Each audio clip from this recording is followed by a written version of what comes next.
someone's here too. Here as well? Yep.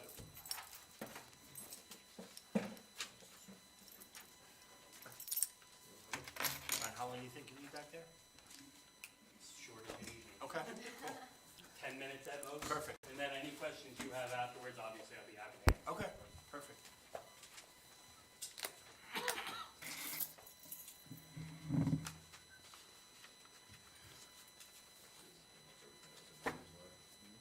You read the letter that came to your house? Yeah, I did.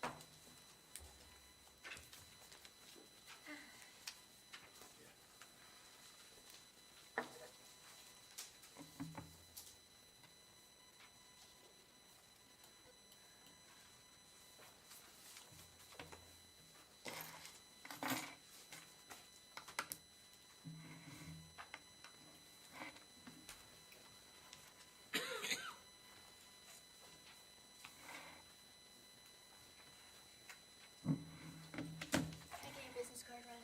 Oh, yeah. Thanks. That's okay. I don't want to forget, because I don't have your name. Thank you. Yeah, of course.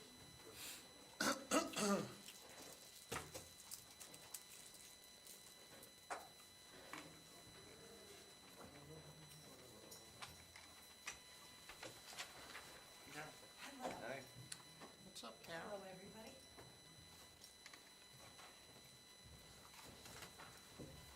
How are ya?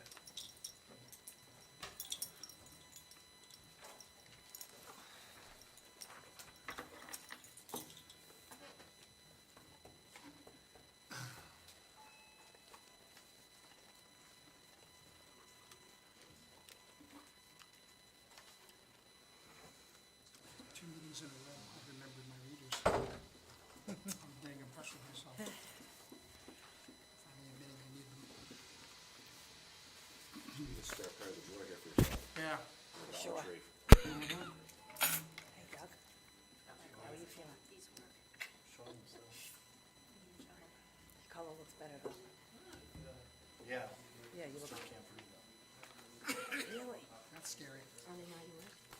They're just like reader, you know, they're like the cheapy readers. Real They- labor they- breathing? They'll be okay. I'm staring directly want at something when you go home? I'm looking at it. How's everyone doing? But, they said because they had collapsed and all. It's gonna take me a while though. Sure it is. Sure it is.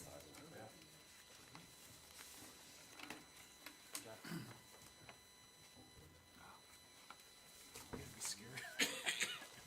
Thought I was gonna have to like put gloves on or something. Nope. White powder. It's still early. Yeah.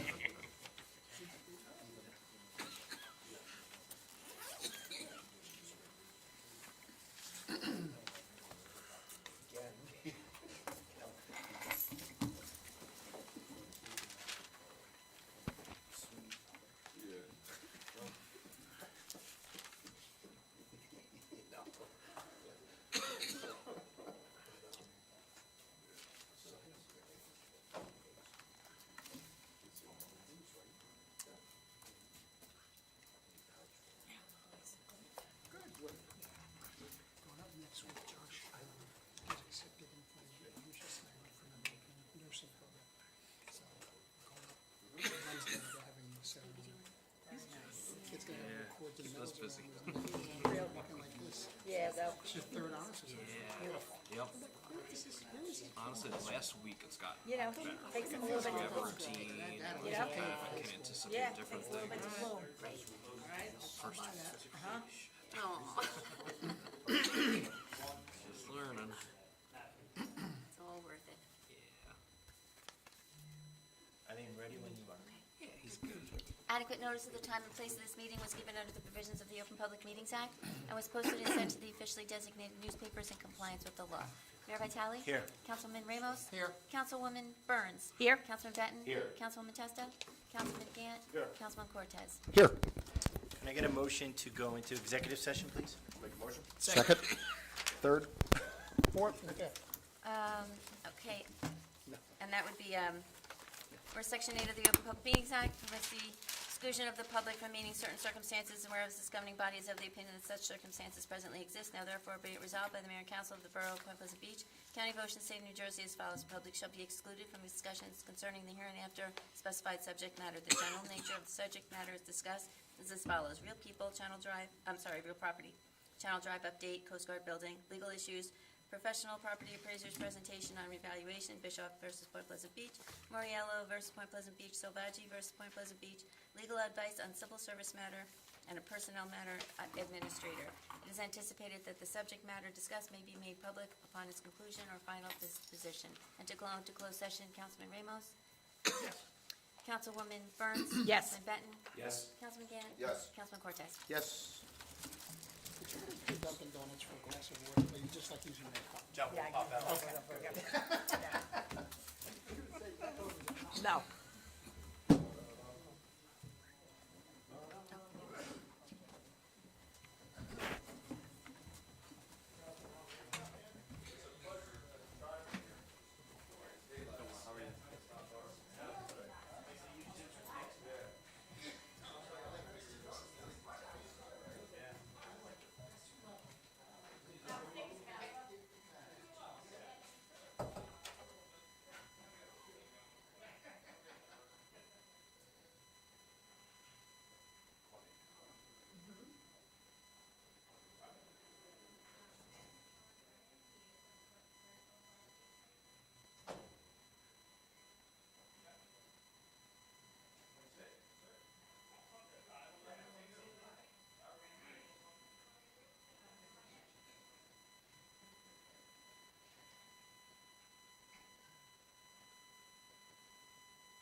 Alan, you're up.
So that's, look, in the summertime, if, when everything aligns, me and John, because we're trustees, we could have trustees Tuesday night, drill Wednesday night, fireworks Thursday night, and if it's the first week, we could have fast drill that Monday night. We could be there every night of the week. Wow. And the wives want us out of the house. There's the door. It's a lot of work. Yeah. It's.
agenda? Yeah, we could share. Oh, wait, no, I got to take that. What do you want? You take that, I okay? want this. Oh, yeah. How do you know which one you want? There's two of them. I don't know, just take it.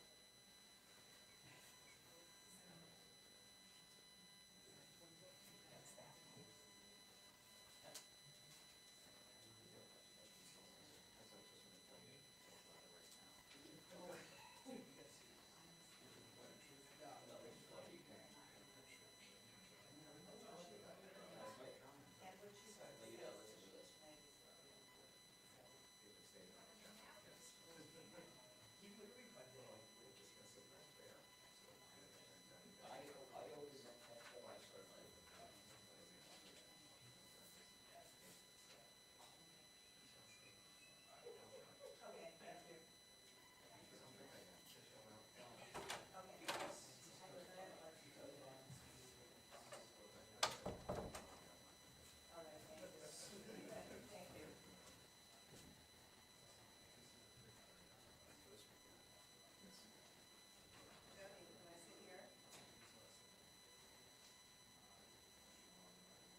zoning, that's why. Well, you know you can still be on it.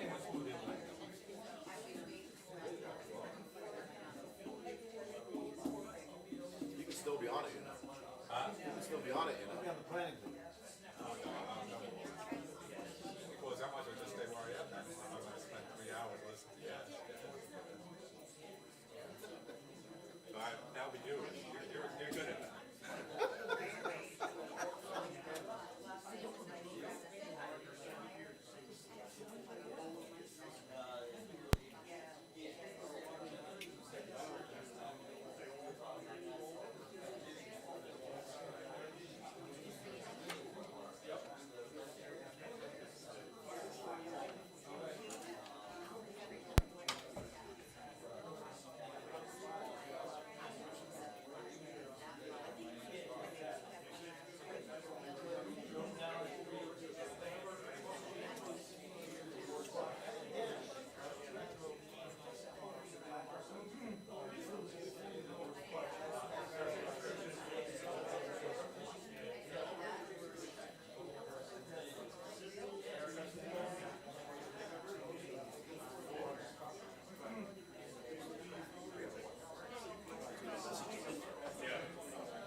Hey, Joe, how are you?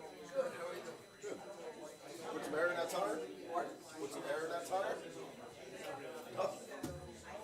I was pulling up behind you guys, and you guys had turned in front of me, and I was like, that really looks low. So, that's what I wanted to tell you. Kate was like, where are you going? I was like, I'm gonna let him know that the tire's low. Like, oh, looks like I don't want it to blow out on him.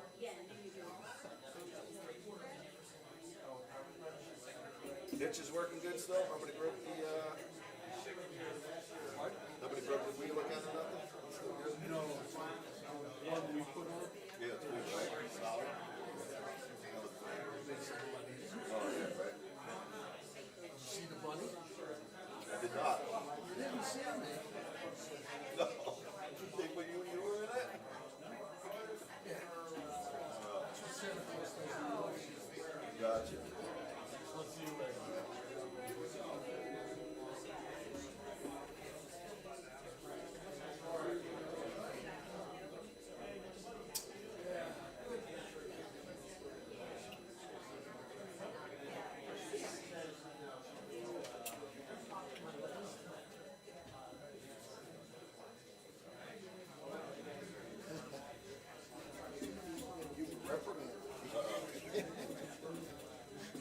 Get out. Get out. Yeah.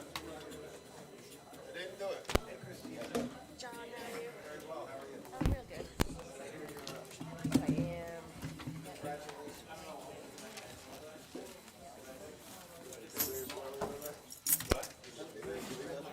Yes, congrats. Yeah, sure. See, I don't know. What's that? I think it was to speed up, cut some of the red tape. I guess when we're ready, but Okay. when you're ready, we're ready. What's that? When you're ready, we're ready. Adequate notice of the time and place of this meeting was given under the provisions of the Open Public Meetings Act and was posted and sent to the officially designated newspapers in compliance with the law. Mayor Vitale? Here. Councilman Ramos? Here. Councilwoman Burns? Here. Councilman Benton? Here. Councilwoman Testa? Here. Councilman Gant? Here. Councilman Cortez? Here. Okay, please rise for the flag salute. Remain standing for the invocation. To the flag of the United States of America and to the republic for which it stands, one nation, under God, indivisible, with liberty and justice for all. It is most appropriate that in this country, which is founded on the bedrock of religious freedom for all people, that we take this opportunity to ask for guidance. First, we give thanks for the freedoms that we share. In particular, we appreciate our freedom of speech. Second, we ask for guidance in the decisions that we deliberate on this evening. We all do not share the same opinion on each topic to be considered, but we must evaluate the views of others. Therefore, we ask for guidance so that the people of Point Pleasant Beach benefit from our decisions. Third, we ask blessings for those assembled here this evening, as well as all the residents of Point Pleasant Beach.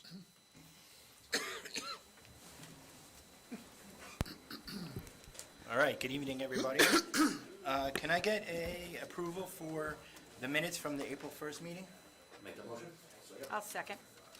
Councilman Ramos? Yes. Councilwoman Burns? Yes. Councilman Benton? Yes. Councilwoman Testa? Yes. Councilman Gann? Yes. Councilman Cortez? Yes. Okay, thank you. While I'm still recovering from surgery, I'll have Council President read the proclamation. You Oh, know, I don't think, did I read the, I don't think I read, the sunshine law. Oh, go ahead. Come back in. Hold on, Mike. Adequate notice of the time and place of this meeting was given under the provisions of the Open Public Meetings Act and was posted and sent to the officially designated newspapers in compliance with the law. Perfect. Mike? Okay, we have a proclamation tonight. Whereas in 1872, J. Sterling Morton proposed to the Nebraska Board of Agriculture that a special day be set aside for the planting of trees, and much better. Whereas the holiday called Arbor Day was first observed with the planting of more than 1 million trees in Nebraska, and whereas Arbor Day is now observed throughout the nation and the world, and whereas trees can be a solution to combating climate change by reducing the erosion of our precious topsoil by wind and water, cutting heating and cooling costs, moderating the temperature, cleaning the air, producing life-giving oxygen, and providing habitat for wildlife. And whereas trees are a renewable resource, giving us paper, wood for our homes, fuel for our fires, and countless other wood products. And whereas trees increase property values, enhance the economic vitality of business areas and beauty of our community. And whereas trees, wherever they are planted, are a source of joy and spiritual renewal. Now therefore it be resolved that the governing body does hereby proclaim April 25th, 2025 as Arbor Day in the borough of Point Pleasant Beach, and urges all citizens to support efforts to protect our trees and woodlands and to plant and care for trees to gladden the heart and promote the well-being of this and future generations. Signed, Mayor Douglas R. Vitale and the Borough Council. Thank you, Mike.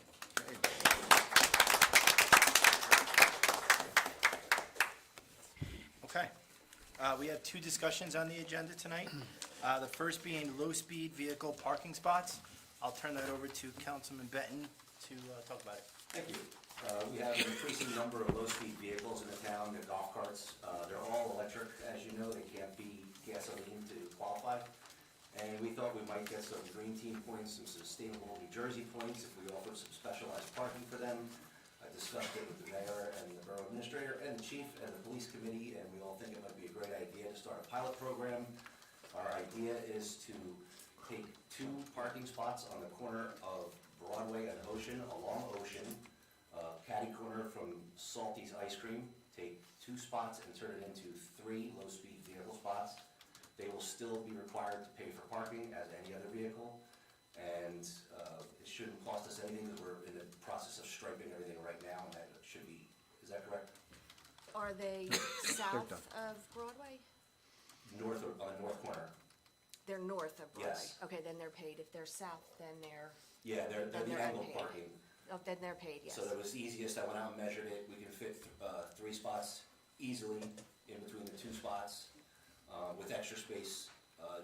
Space between the lines in Florida, when I measured them, is 5.5 feet. It would probably be closer to 6 feet in between the 2 spots. I thought, Andy, you said they were in front of, No, I didn't know where the spots Okay. were. You said they're on the north side of Broadway, going towards the inlet, Yes, angle parking.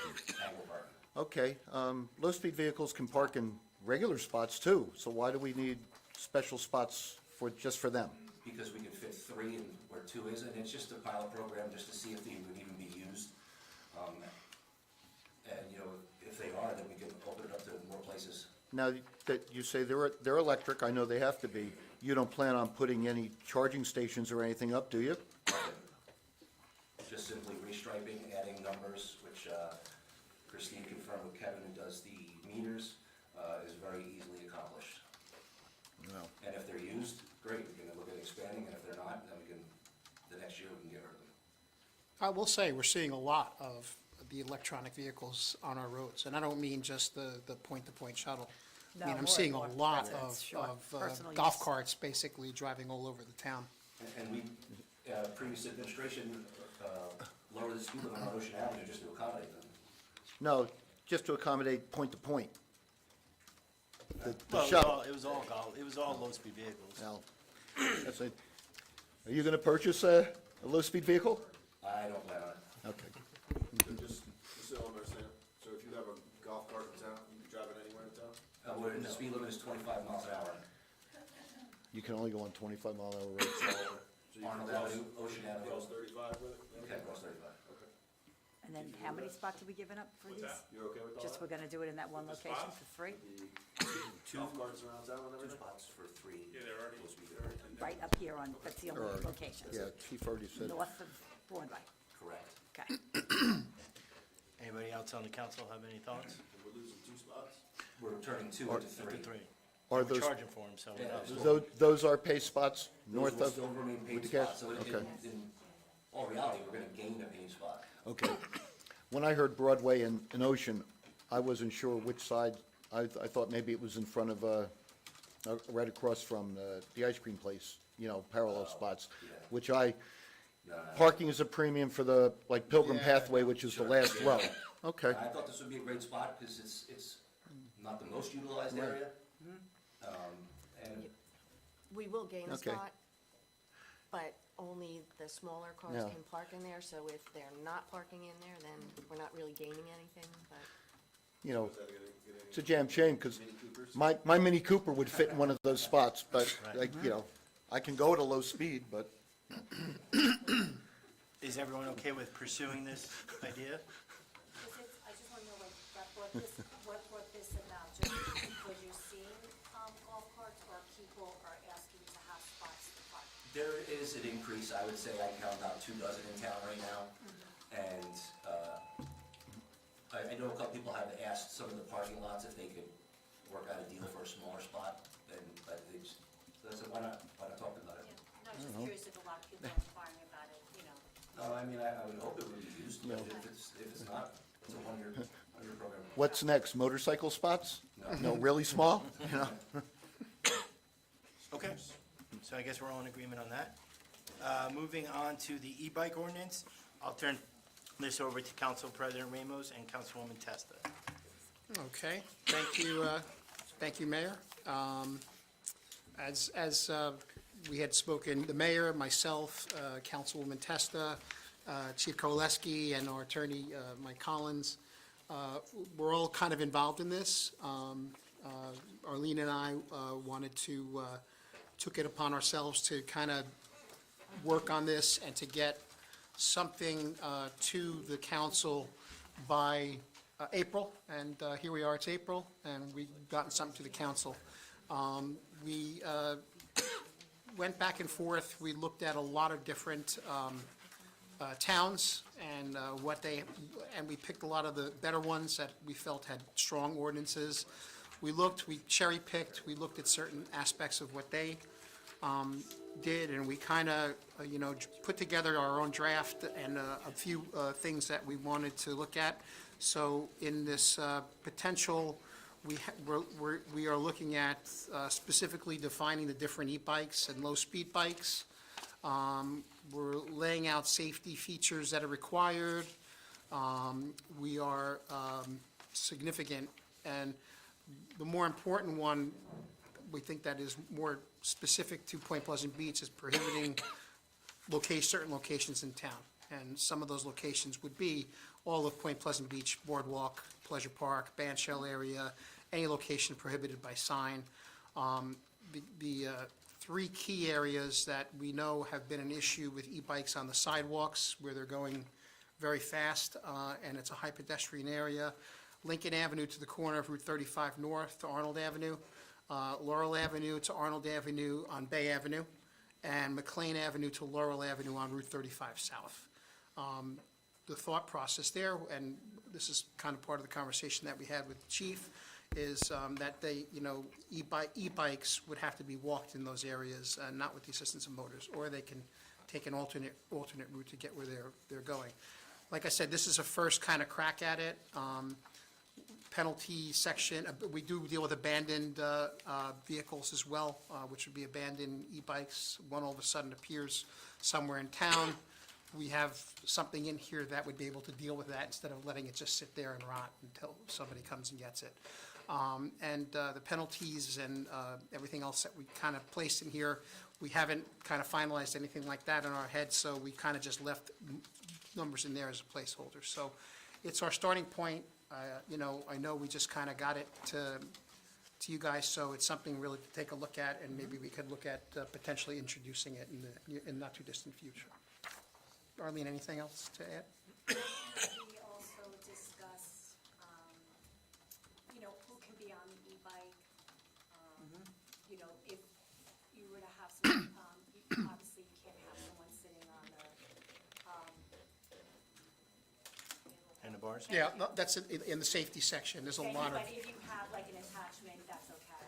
Obviously you have to wear a helmet, lights on the bicycle, where you're gonna store it, because you have to be careful too where you store it. I think we were looking at that when it's at your house, so little things like that. We're looking at every single angle and looking at all aspects of it to make sure we don't miss anything, and also that it's not too much of an overreach, but that it's fair for everyone. And really the bottom line is safety for our children, for our residents, and for our visitors. so I think at this, to like take a look at it and see if there's any suggestions that you guys have. In addition, obviously, the public will be able to look at this as well, and we take it from there. But hopefully going forward, but by the summertime, we would have an e-bike ordinance in place. Hey, Mike, you know, the ordinance looks real good. The one section about riding on the sidewalks, the first one, no person over the age of 14, how did you come up with the age of, I mean, 14-year-old on whatever sidewalk they're allowed to ride on, they're probably gonna ride fast.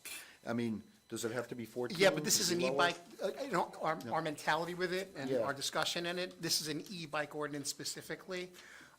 Kids have been riding bicycles since the Right. 1800s. I think we're specifically dealing with the e-bikes, and I get it. Yeah. A 14-year-old could be pedaling on the top of his, on his top speed, but we'll deal with that separately.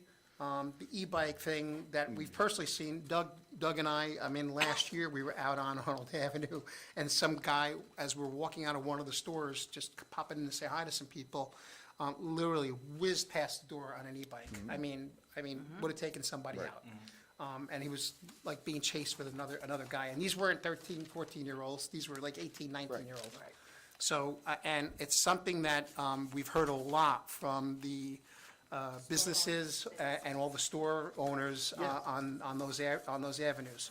And keeping in mind, we don't want to be overly restrictive, but in the same respect, that's a safety area, that's a safety thing, and we want to give an option too for people if they're not comfortable riding in the street, because I'll tell you, riding in the street on Arnold Avenue is scary. I'm an adult, and I've ridden my bike on Arnold Avenue, and it gets hairy. So we don't want to force people, but if they do want to do it on the sidewalk, they'd have to walk it in those areas, and use the non-motorized. I guess we can see how it goes. My question, Mike, you can answer it, and Mike, you as well. How does this coincide with the moped law currently with Title 39? We addressed that with Mike. The original thing with Title 39 was that any motorized bike, battery, or gas couldn't go to 25 miles an hour. Instead of going 40 miles an hour, like, at what point in time, the point where it's a moped, it's not a e-bike anymore? Yeah, to your point, Councilman, the state legislature, I believe back in 2019, passed a law actually that specifically addresses these types of bikes, and the definitions that you see at the beginning of the ordinance actually borrow from Title 39. So the legislature established definitions for low-speed electric bicycles, Class 1 low-speed electrical bicycles, Class 2, and then motorized bicycles. So these are all now covered by Title 39 and are addressed in it, as are bicycles for that matter. Yeah, so they can be stopped and issued Title 39 Yeah. as well? I would defer to the chief on the specifics, but yeah, they're covered by Title 39, and, you know, just like Title 39 technically has regulations on bicycle riding, you know, these would be covered as well. Okay. And we also made efforts to make sure that this ordinance as drafted didn't fall into any issues under that state law. Since the state is regulating in certain areas, we wanted to make sure this was consistent with that, so we took the time to do that. It's definitely in concert with state law. Exactly. Okay, good. So I'll ask the council to, take a look if there's any other suggestions. Send that over to Council President Ramos or Councilwoman Testa, and then we'll work with the chief and Mike Collins to get that moving forward. And thank you guys for your help on this. We've been very lucky, I think, that we've had some minor incidents, but nothing major, so hopefully this will help protect the safety. All right, moving on to committee reports. Council President Ramos. Okay, so I'll start with the chief's report. Okay, for training, Lieutenant Nace and Detective Latshaw attended a one-day public information officer course. SRO Shevlin attended a one-day Kids in Crisis course. Detective Latshaw and McCormick attended a three-day cold case investigations course. Police Officer Zuckowitz attended a four-day field training officer course. Under community policing, save the date for the Point Pleasant Beach Bike Bash, which is bike safety rodeo for all Point Pleasant Beach residents, grades K through 8, as well as St. Peter's students. This free event will be held on Saturday, May 10th, 2025, from 12 p.m. to 3 p.m. in the Silver Lake parking lot. We will have bike safety information, bike skills course, bike repair, a BMX demonstration, food, ice cream, prizes, and more. First aid, fire departments, and the dive team will also be at the event. Registration and permission slips will be required to attend and were handed out last week. And just on a side note, Chief, congratulations on that generous donation from the DePaco family and Summit Nutritionals of $15,000. The funds are going to be used to purchase brand new police bicycles for patrolling our community, so we thank them for that generous donation. Very nice. Board of Education, Antrim School appreciates the excellent community turnout for the Beauty and the Beast Junior, near sellouts for each show, and the National Honor Society will induct its newest members on Wednesday night at the high school. The Environmental Commission, the Patchwork for Wildlife program is off to an excellent start. They are feeling that very strongly that they're going to have a lot of residents that like to participate in that program this year, and it's really taken off nicely. The Point Pleasant Borough contacted the Environmental Commission as they were looking to establish the same or a very similar program. The commission is embarking on a number of new or rekindled initiatives such as waste reduction and plastic waste reduction with the Skip the Stuff campaign. A growing number of communities throughout New Jersey are adopting Skip the Stuff ordinances. We also discussed an educational campaign, perhaps supported by an ordinance regarding the construction containment of microplastics, important as the use of synthetic and plastic-based building materials increases. The Green Team is back working on this Sustainable New Jersey action items now that their application has been unlocked. The next submission deadline is May 23rd. There is one more cutoff in July that completes the year's submission. And from what I'm understanding, our numbers are looking good and they're looking strong. Louise, I think we're going after that silver again this year. The Pleasure Park bench project is in its final stage. 2 weekends of rain delayed completion, but the bench frames are now cleaned, primed, and painted. Last step is to replace the bench lumber, hoping to complete that prior to Easter. And thanks to the members of the St. Peter's Church custodial maintenance team that are volunteering their time as well to help with that. Members of the Green Team continue to work on the Floodplain Management Committee to identify projects and programs in town that can benefit our goal to reduce residents and town flood insurance premiums. And lastly, I was given Chief John Pizzola from the Fire Department. Firefighters are currently training with EMS for BLS, CPR, and AED recertification. May 3rd, the Fire Department will be at Middlesex County Fire Academy with the Point Borough Fire Department for the live fire training. Point Beach Fire Department trained with Bayhead Fire Department on April 10th at a 3-story structure on East Avenue. The drill simulated a second alarm structure fire with synthetic smoke with trapped victims. We drilled with Bayhead, Point Borough, and Brielle departments. Our fire department responded to Brick, Bretton Woods Firehouse, for mutual aid coverage while they were on a 2-alarm structure fire. And summer is coming. Please be aware of fire, police, and EMS personnel. Roadways are much more congested. And that's everything. Thank you, Mayor. Thank you, Council President. Councilwoman Burns? Thank you, Mayor. Thank you, Mike, for that. I guess I don't have so much on committee reports per se, so I'll start with my, the DMV will be here, of course, most of us know that by now, June 5th.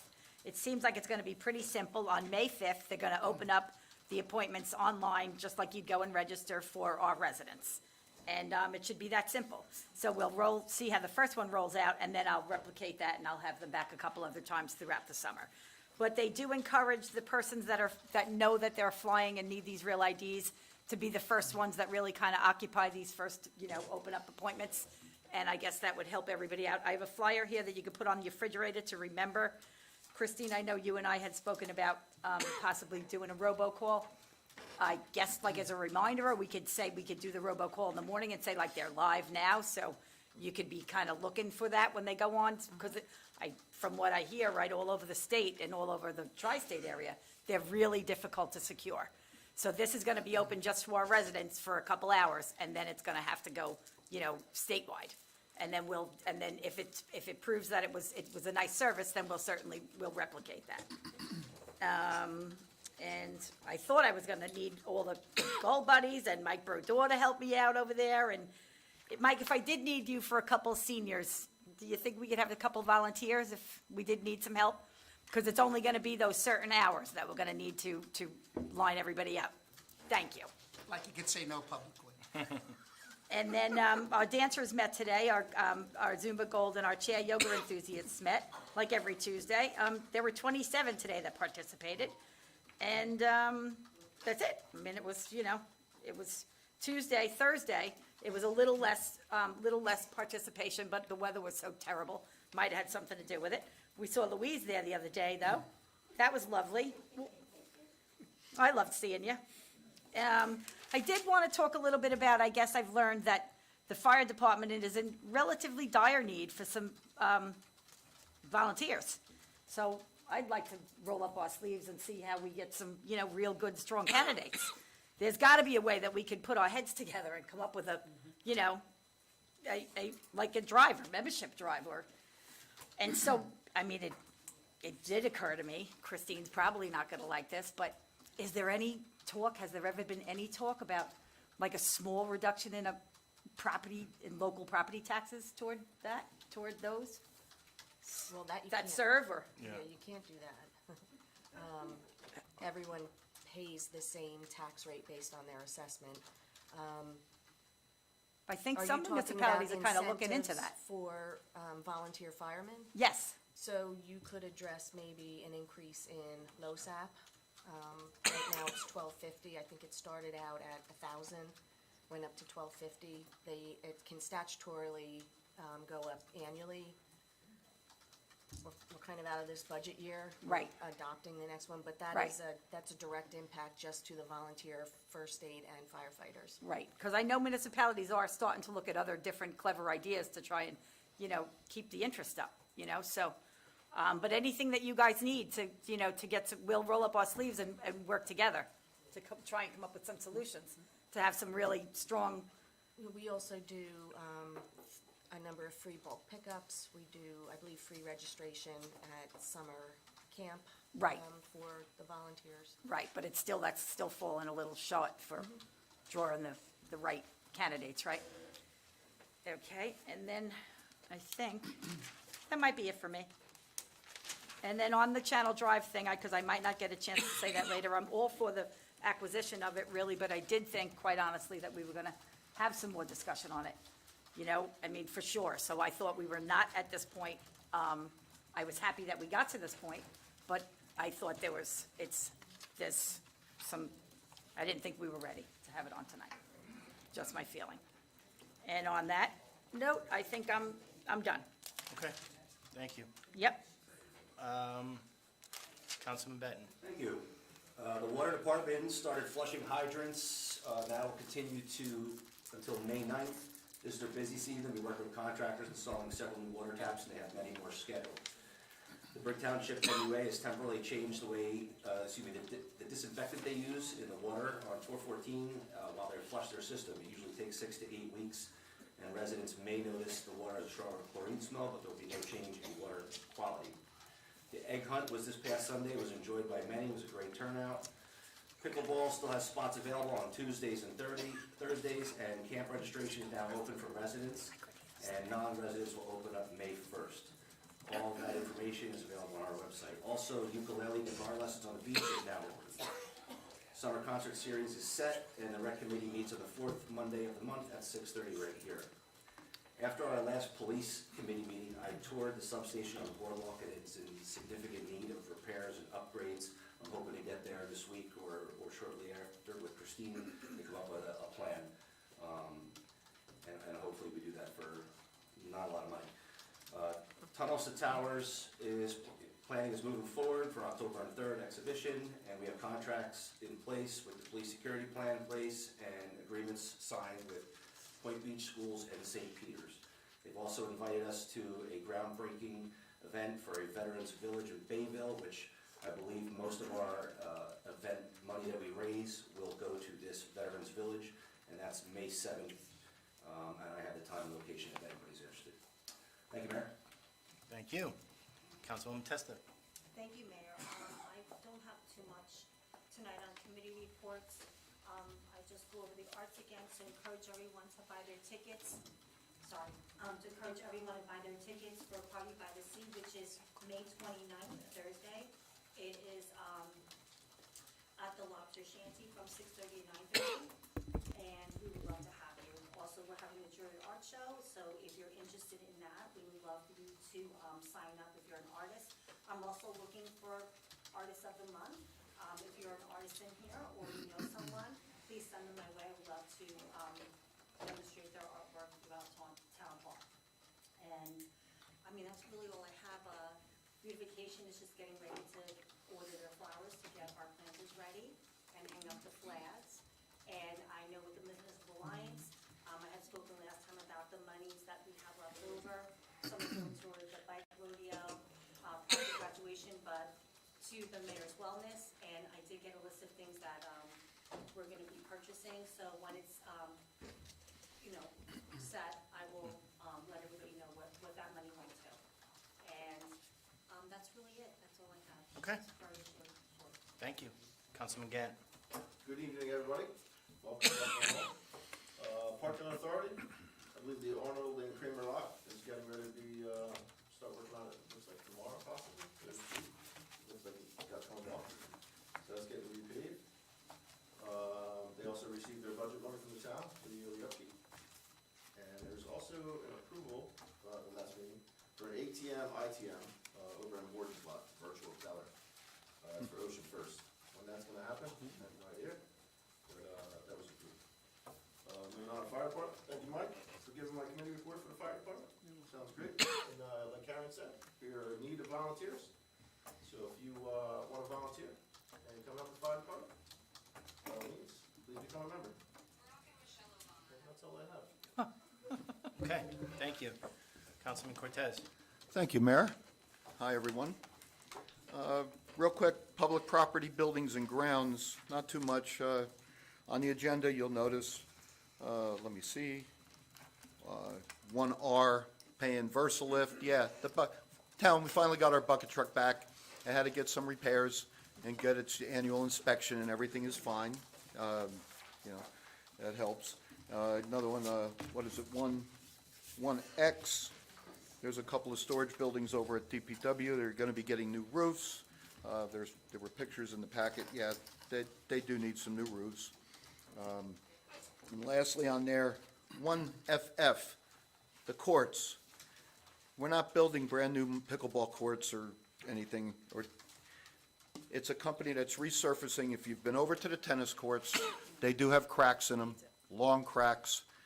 This company was one of 2 people that submitted quotes, and they used something, armor crack repair system, and they'll repair it. They say it's good for at least 5 years.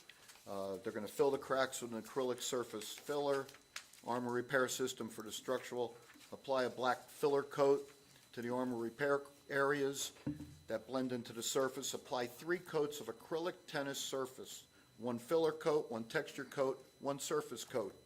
Colors to be chosen. If you know the tennis courts are green, and then they're gonna put an acrylic sealer down, and then paint tennis court lines and 6 sets of pickleball lines. And then they will be installing portable pickleball net systems because, it seems like that's a hot sport here. But, so don't get nervous. It's not new courts. They're repairing what we have.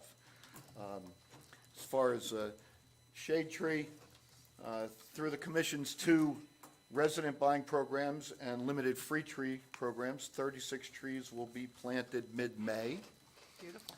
And Gunga Din, the summer watering staff will start it towards the end of April. As far as the committee reports, and I'm going to take this moment to just address everybody here, everybody at home. Social media is big. It is. Everybody posts on there. I know there was a post and then comments, and they all look for comments from us and to reply. We have an employee handbook, and an employee is identified as an employee, a volunteer, anybody on the committee, or elected official. The policy, the social media policy on any of them, Twitter, LinkedIn, Instagram, Facebook, whatever, the policy applies to any and all social media by any committee. The borough is committed to communicating with the public clearly and with one voice. To help maintain consistency, the accuracy of information, only authorized spokespersons may make official statements on behalf of the borough of Point Pleasant Beach. Further, all inquiries received from the mainstream media must be referred to the borough administrator. Now, I know we did hire a social media technology, so maybe it'll funnel through that person instead of there. So I just want to get it out there, when everybody's on social media chiming in and putting our names up, hey, looking for a reply, we can't always reply. Okay, it's not that we're trying to be non-transparent, but I understand social media is big, but we have to get approvals. So I just wanted to get that out there. It's in our handbook, and I printed it out, and it goes, like I said, employees, volunteers, and elected officials. So please bear with us if we don't reply on social media. That's all I have. Thank you, Councilman. All right, so let's start with Channel Drive. So I was a little taken aback when I saw the social media posts saying that people were surprised that we're moving forward with Channel Drive on the agenda today. We've been talking about this almost every council meeting for about a year. We went as far as putting out a flyer to every resident and taxpayer in town. Granted, that was a little bit of a different project, but we were trying to be as transparent as possible. Again, we've been speaking about this both in executive session and publicly for a good part of a year. We're finally at that point where we've gathered all our information, we've done our due diligence, and we're ready to move forward. So the total cost of the property was $2.9 million. There is some remediation that needs to be done to the tune of about $40,000. So we were able to negotiate with the property owner to come in at $2.86 million. Do understand, though, we do have a funding request in front of Green Acres for about $1.5 million. We don't know we won't know until after the summer if we get it, but we're in the queue. So that could offset a ton of the cost of this property. The environmental reports came back with isolated hotspots, but no major issues. And again, relatively simple to take care of. I had residents ask me, well, what's the cost to take the house down and do what you want to do with it? And my thought is, why are we spending all of that money when let's purchase the property first, and then we could get architect rendering, get a quote for demolition of the existing building, stuff like that. There's additional funding opportunities available too. So we'll keep looking at additional funding for recreation, any types of other funding opportunities to offset the cost of this. You know, I hear from a lot of residents that they were upset when we passed on Risden's, right? And obviously, our only waterfront property is Maryland Ave Beach. So to me, and I think to most of the council here, this made sense to grab this portion of Channel Drive on the river. We could put a kayak ramp up there, we could do kayak storage, we could do everything. It's a blank slate. I asked the public, submit your ideas to myself, let me know what you want to see there. The other thing is, there's boats that are currently docked there that we could get some monthly payments from them. Again, the whole goal in this was to not affect our commercial fishing fleet. So right now, I think there's 2 boats that are docked there that are paying that property to dock there. So we'll work out deals with them and we'll continue and we'll get some money from there. So again, I just want to make it clear that this shouldn't come as a surprise to anybody because we've been talking about this for a while. To Councilman Cortez's point, you know, I saw a lot of the, I'll call keyboard warriors on social media who were talking negatively. Not once did they reach out to me, not once did they reach out to Christine, or as far as I know, any of the council. So I urge you, if you have questions, if you have concerns, if you think the project's a bad idea, let us know. Don't tag people on Facebook. Call us and let us know. Or come to a meeting like tonight and state your concerns. All right, moving on to the Coast Guard building. Another inaccurate piece of information was that it is currently for sale. It's not currently for sale. There is no practical use for that building. You know, we've had that building for a few years now. We've looked at every possible use for that building, and it's really just not practical to use that building for the borough. It is in a state of disarray, just based on some of the flooding that occurred there. And the planning board and our engineering firm will determine if it qualifies as blight. We're looking for the best financial solution for the borough. In order to fix that up and make it ADA compliant, it's going to be a ton of money. And again, why put all that money into it if there's no functional use for that building? It's kind of, the rooms are kind of compartmentalized, so it's not big open space and stuff like that. So again, it's not for sale yet, but we are looking at possible, you know, in the future, putting it up for sale. Bank of America building, we are not buying that. We did our due diligence. We went forward with an appraisal to see what that would come back with. Believe me, I would have loved to have moved Townhall down there. I thought that would have been a perfect location for that. It would help out the police department. It would help out Townhall, but it just was not feasible financially to buy that building, so we are not pursuing that any further. And then I did want to talk about the pickleball courts that were on the agenda, but Councilman Cortez took care of that. We are not, as he stated, putting pickleball courts. The tree ordinance, we got some feedback from the Shade Tree Commission and some residents, so that's sitting with Mike Collins now to kind of work that through and see what makes sense for the ordinance. So we'll talk about that in a few meetings coming up. Mayor's Wellness, on April 7th, we held an event on travel safety. It was well attended. We received many positive comments. Our next event is April 22nd at 6:30 p.m. at the Women's Club. We're calling this an open house for Mayor's Wellness. We want people to come in. We want people to tell us what they want to see Mayor's Wellness focus on. We also want volunteers to come in and join Mayor's Wellness.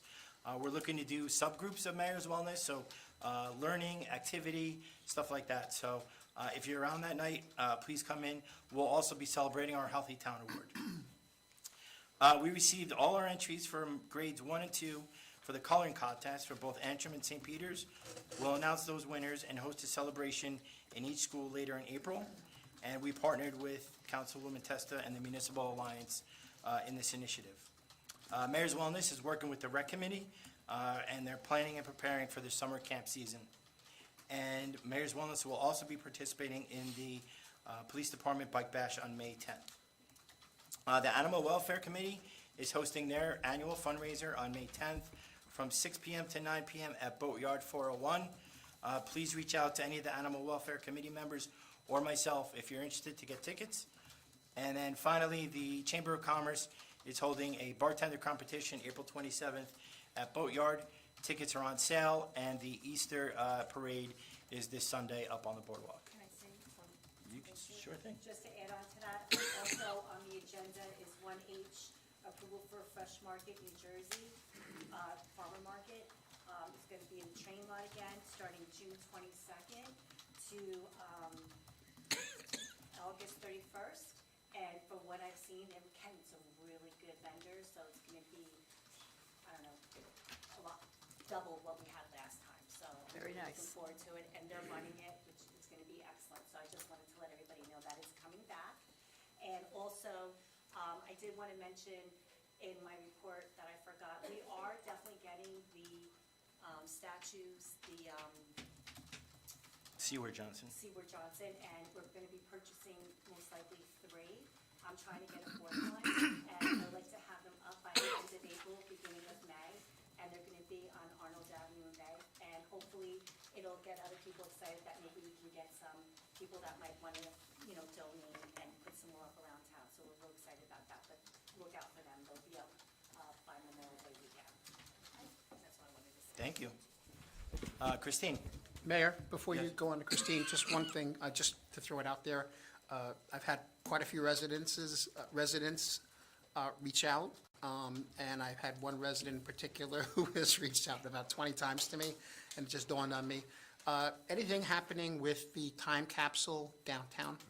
Yes. With the mayor and mayor's wellness? It's not Mayor's Wellness, it's not? the Okay. Historic Preservation. Okay. And they have something set for later on in the year. They haven't finalized the date yet, but Okay. we are gonna unearth that later on Great, this year. because a lot of people are dying to open that thing Yeah. and see what's in there. Yep. So, okay, great. Okay, Christine? Thank you. In case you haven't been visited yet, the revaluation project is underway. I know they've been to some of your houses, but they have started. They're going to be moving through. They hope to be done by early November to have everything in effect for 2026.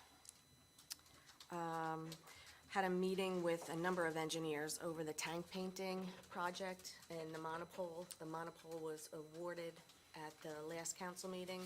It changed the timeline somewhat for the tank painting, but we're looking to start the painting of the 600,000 and the 150,000 ground tanks this fall. The one in the fall, one in the spring. The monopole will probably not be finished until late next year, and then we'll do the elevated tank thereafter. So we're a little behind on timeline, but it is moving forward. Karen, we had spoke about the timing of the traffic lights at the bottom of the bridge. I did reach out to DOT. They told me that they changed, if there is no westbound traffic on Broadway, then they're only stopped for 20 seconds now. If Okay. there's traffic, it will be red until the traffic is cleared, and then so I know when they had said, when we met with them, it was like 14 seconds, and then they said they increased it to 35 or 40 seconds. Seemed like, yeah. Yeah, it's now back to 20 if there's no cars. 20 if there's no cars. I know that, I use my stopwatch to get across the street, and you get stuck right in the middle, and the traffic is flying past you. It's just, because there's more and more pedestrians all over town, which is nice to see, but we've got that little county park, we've got a regular little, kind of like a local watering hole, right? But it has a lot of foot traffic, right? The boatyard. So, but you can't cross the street there. And you can't cross the street by Dunkin' Donuts. It's bad. So we've been working with the DOT, right? Right. And so they've slowed the light for a while, and you were able to cross. Or, I've watched a mom, like, with her 3 kids on a bicycle, and they're just stuck in the middle of the street. There's no way you could go across 2 roads of highway. So I guess we'll just, there's a button. There's a button there. There's a button there. If the pedestrian button's hit, is it still only 20 seconds? It's 14 seconds so they just readjusted it. That doesn't So why did they decrease it? Did not know Okay. that it was a trial, the first, I did Go say that around, when we yeah. met with them, there was gonna be a Yeah. trial. Okay. so I just wanted to update you on. So I guess I'll watch for it. I'm hoping, Okay. is there, because the bridge had been undergoing some kind of whatever construction or whatever goes on there, but the traffic I watched back up from time to time, and I was wondering, was it because of the light change a little bit? It couldn't be, it couldn't be, but I'm gonna keep my eye on it, because we certainly don't wanna see some kind of a real nasty accident there, And then lastly, there's a proposal on this meeting for Sanborn Avenue to make it one-way seasonal eastbound. We were approached by a resident who had asked for that change. I sent notices to everyone on Sanborn between Baltimore and Riverside. And when the agenda was being put together, the overwhelming, and there wasn't that many, the responses were yes, in favor. As of this afternoon, it's now turned to the noes are in favor. So I can either pull it and wait to see if any more responses come in, or we can just simply decline to make any changes. I'd like to pull it, because I think if one person complains, and Christine, you did the proper thing by trying to reach out to all the residents to get feedback. News travels fast in a small town, and there are a lot of people, again, on social media that have posted last year, speeding, traffic on streets. I live on Washington Avenue, and it's a straight shot from 35 to Ocean, and they speed. So I think, if you complain, we might be able to get something on our street. I think we ought to pull it in light of the new numbers, right, that came in. Chief, do you have any thoughts on that? Any concerns? I did get the email, and I didn't speak to anybody, I don't know the results of the poll, but, I guess the idea was to force more vehicles onto, Broadway, was the idea. I don't think that's a bad thing, but, I didn't. It's difficult. If they have to go up to Riverside, make a left, and then get out on the Broadway, you're taking a chance because it's blind coming over the bridge. I think it's gonna push more traffic down Harvard, because Harvard is westbound. Yeah. So if they have to go eastbound on Sanborn, if they try to go to Broadway, and it's too tough, the next time they're going down Harvard, and I think it's just gonna impact them. Thank you. I would support pulling it. I support pulling it. So you want to pull it permanently? Yeah, I don't think there's a need for it. Councilman Cortez, pull it permanently? Make a motion to pull, what number is that? I'll second that. 1T.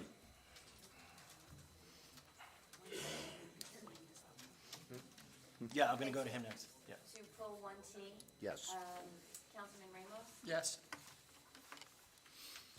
Councilwoman Burns? Yes. Councilman Benton? Yes. Councilwoman Testa? Yes. Councilman Gann? Yes. Councilman Cortez? Yes. Okay, Christine, you're good? I'm done, thank you. Okay, Mike? Thank you, Mayor. A couple of items, a couple of which actually came up in our previous discussions here, and then a couple from executive session to bring forward here publicly.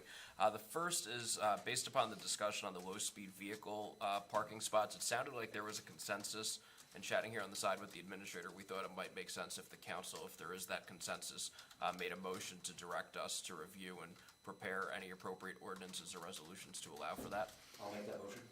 I'll second. Okay.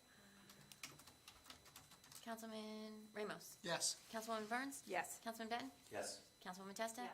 Councilman Gann? Yes. Councilman Cortez? Yes.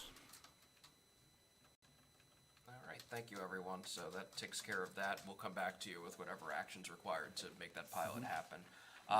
As to the Channel Drive, or pardon me, the Coast Guard that the mayor mentioned, I just wanted to elaborate that the property hasn't been solicited for sale in the past, but in the interest of transparency, there is a resolution on tonight's agenda that invites any interested parties to submit any proposals they may have as the borough continues the redevelopment process, which would allow it to evaluate its different options as to that property. So that is on the agenda. Also, as part of our ongoing efforts to resolve litigation where possible, there are a couple of settlements on the agenda, one of which is the Selvaggi matter, which has been a subject of past public questions. As I mentioned at past public meetings, this is a federal lawsuit that challenged the federal constitutionality of the borough's short-term rental ordinance that was in effect prior to a couple of months ago. Since I started as borough attorney, we made efforts to work with the parties to amend the municipal ordinance to cut off any further federal liability, and then B, to resolve the litigation. I am happy to report that with the help of the federal magistrate judge, that matter has been resolved, and with your vote tonight, the settlement will be approved and that matter will be closed out. My final comment, Mayor, is that on the agenda under 1E is an approval relating to Reds requesting a COVID-19 liquor license.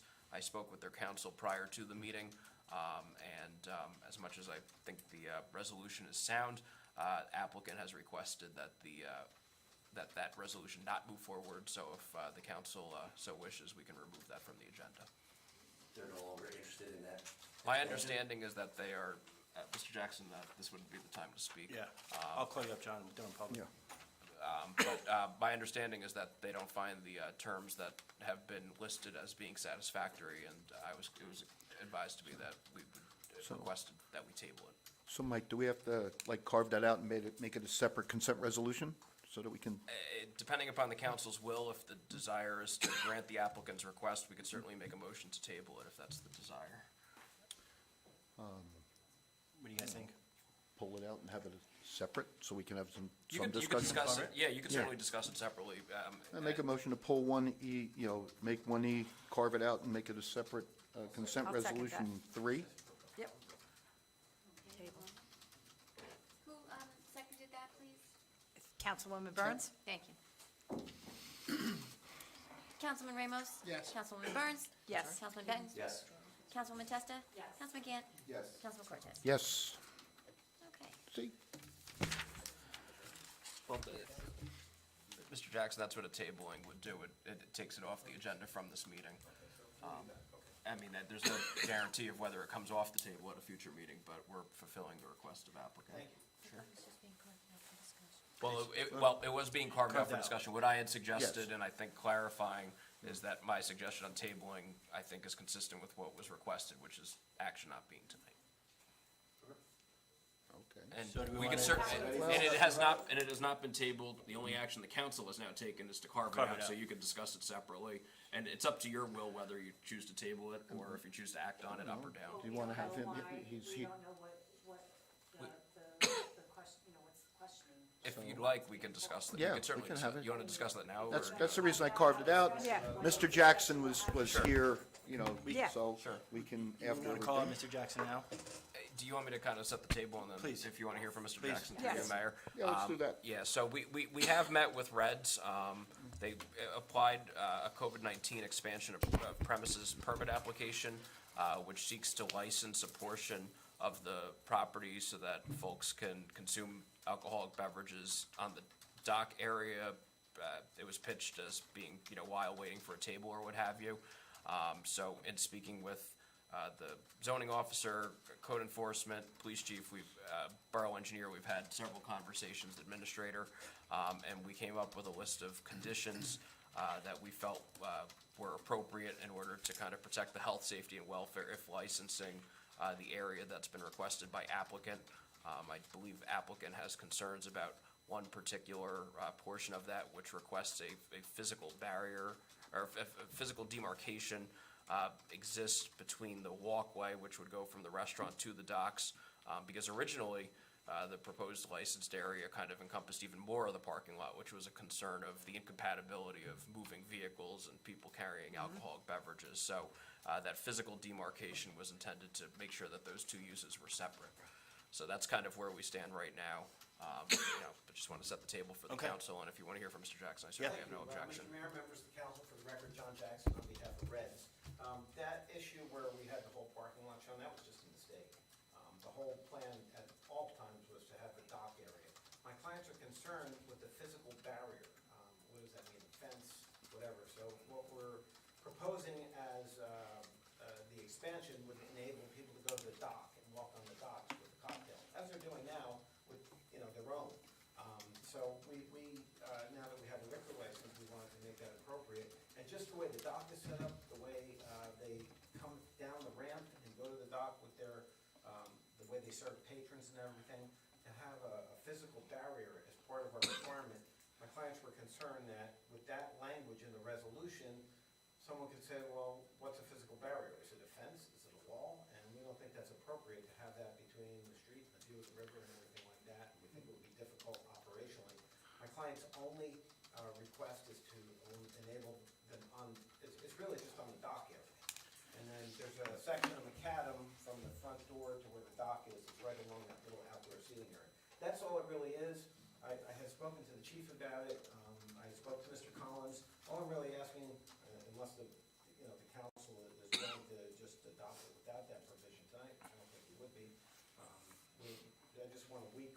till the next council meeting to try to work it out with Mr. Collins and the police chief. We don't know where this came from to have a barrier, but we just think that's not really workable. Well, the way you walk from Reds down the dock and in, without any kind of a barrier, people could meander into the parking lot, you know, and but you have an open alcohol out in public, and that was our concern. You just wanted to be on the dock and on the walkway.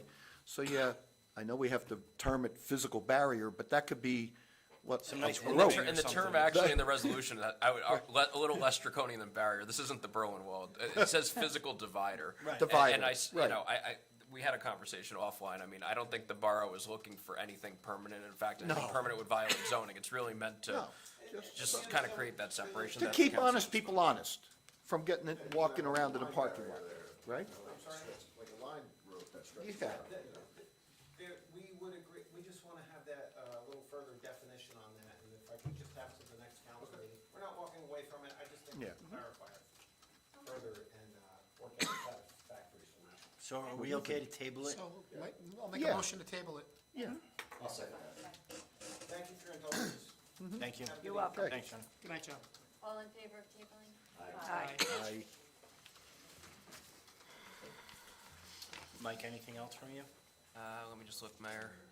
I think that's everything I had. Happy to answer any questions. And I will just publicly thank you again on the record for putting a lot of time and effort into the open lawsuits to make sure that they're handled correctly Yeah. and closed out, so thank you. Thanks, Mayor. Thank you very Yeah. much. My pleasure. Okay, first, public participation. Anything on the agenda or ordinances? 5-minute time frame. Mayor, can I just, the revisions to the Oh, agenda? please, sorry. So today, there was 2 revisions posted. Item 2G was removed, and the bond ordinance number 14 was added. And then, just now, item 1T was pulled, and item 1E was tabled. That's all. Okay, thank you, Eileen. Who's up? Al? Alvarez.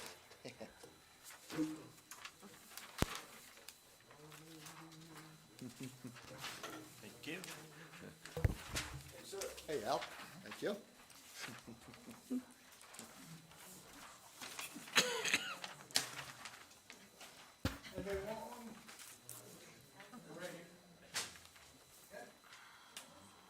Okay, Albert Verosi, 52 Harvard Avenue. What I distributed to you is a sketch I spent about 15 minutes on this afternoon showing the proposed site of acquisition on Channel Drive. As you can see, they're outbound. Here shows the general rough deeded property lines. If you look at this darker area where the boat is parked, up to this crosshatch area is all water below the mean high water line. This striped area here is currently where the marine lift that pulls up a railway would pull up into it. It's wood. All this bulkhead needs to be replaced, about 500 feet. I would estimate that at about 800 a foot on the private market. And when you go to prevailing wage, you probably double the price. I'd like to see the results of the Phase 2 environmental published on the municipal website. And we talked about this last fall or late summer, and I had a bunch of questions, whether you were gonna involve the county. I don't know if anybody has spoken with the county about this. Not yet. Well, you're getting ready to purchase something, and I don't believe you have a plan, an idea, a concept. Our president loves concepts. And I said that we don't have a concept, we have a soft idea of what we want to do. We want to solicit input from the residents, but I said I didn't want to go ahead and get some sort of rendering from an architect and spend money when we don't have the property You in seem hand. hell-bent on acquiring the property before we have a plan. Now, this is in a CAFR zone, and the CAFR Bible's over 300 pages long with their rules and regulations. One of their things is, for example, you can't have a bathroom within 100 feet of the mean water line. Now, if you look at this 100 foot in the front, that involves, this would be the mean high water line, and here's this.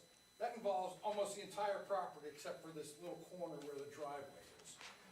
There's all sorts of things where they want to maintain fisheries, production on the thing, and I think you should at least have a plan and a pre-con with CAFRA to go this, especially before we spend $3 million and another $1 million on a bulkhead and who knows how much on remediation. I think we should do that. In addition, I think this ought to be a referendum question. Last year, the excuse was that we don't have enough time to get it on the ballot. Well, now we do, right? And it should be on the ballot. That's the true measure of the voters' sentiment in our town. So, can we get a motion to have our attorney create the question for a referendum? It's a non-binding referendum that's more or less can be placed on a ballot at this point. I think you have a deadline of August to do that. You're looking like, per your agenda, that you're hot and heavy to purchase this property. This property's been sitting there for 2 years vacant. You got a noisy restaurant to the east. You have a hazmat site to the west. I don't see it being really attractive, especially in our market where most things that are listed are snapped up like that. If it was such a bargain, it would be God. You know, it's assessed at, in the tax records, at about $1.5 million. We're about to pay double for that. I don't know who owns this, somebody up in Ocean Township, but they clearly just invested to flip the property. So I don't think it's a viable purchase at this time unless you get public sentiment behind it, you come up with a plan, you have what's acceptable to capital to come in with what you need. So could we get a motion to have a referendum question crafted by Mr. Collins? I mean, I don't think the council has the appetite for a referendum, but I'll open it up to you guys. Okay, I guess not. Okay. No. Well, something ought to be done because when do you think you're gonna purchase this property? Well, we have the next meeting, and then, so by June, late May, early June? Well, you're putting the cart before the horse. Like, there's so many restrictions on this property, what you can put on here. You ought to have a pre-con with, you have a staff of engineers and planners. Something ought to be done before you advocate purchasing $3 million worth of property. Thank you, and your time's up, Al, thanks. Thank you, Albert. Thanks, Al. Sean?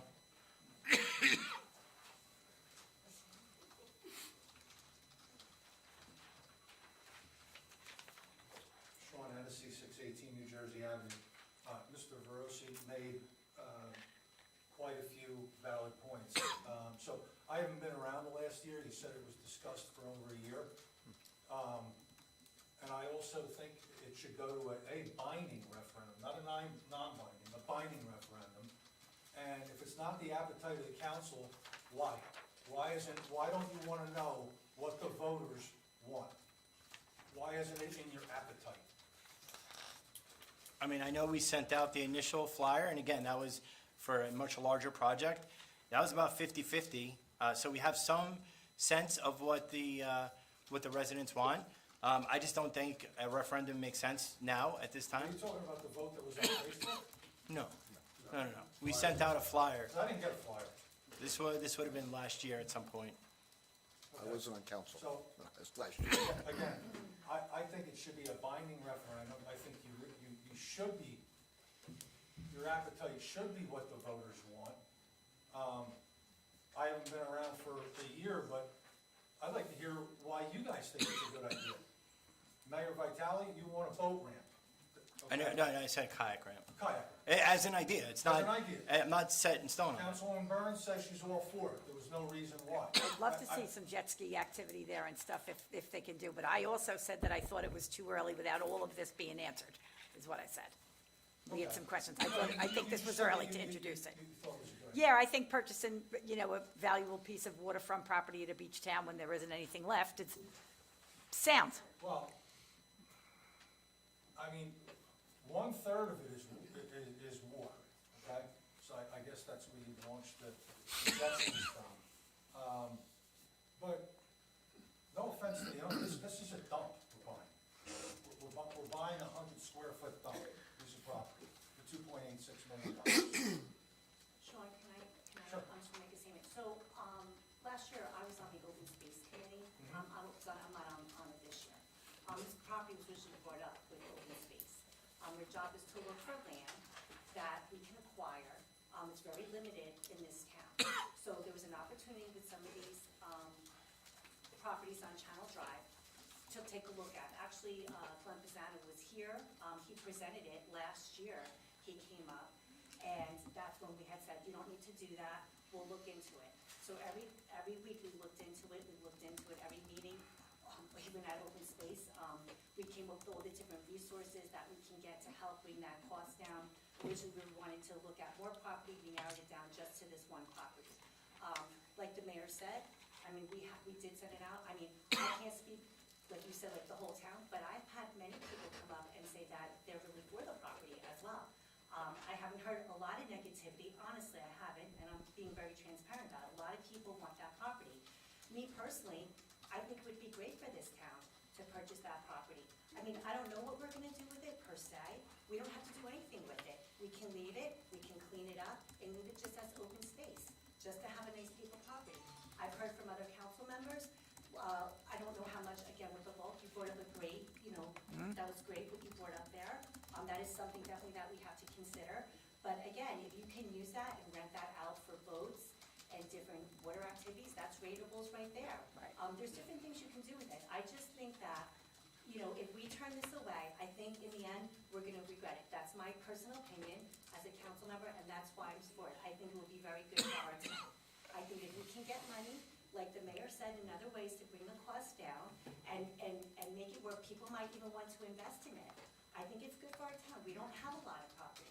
And just like someone brought up about Rizzins, I hear that all the time. We could have purchased that party, even, Christine has come up and, Christine Hennessy is in the meeting today, sitting back there, but she's brought that up, how we let that go, that property, and we kick ourselves in the butt every single Yeah, time. but you're talking a totally different animal there. Well, I guess so, You're but to talking me, $18 million, you're talking a multi-million-dollar a year where the town would make money off it.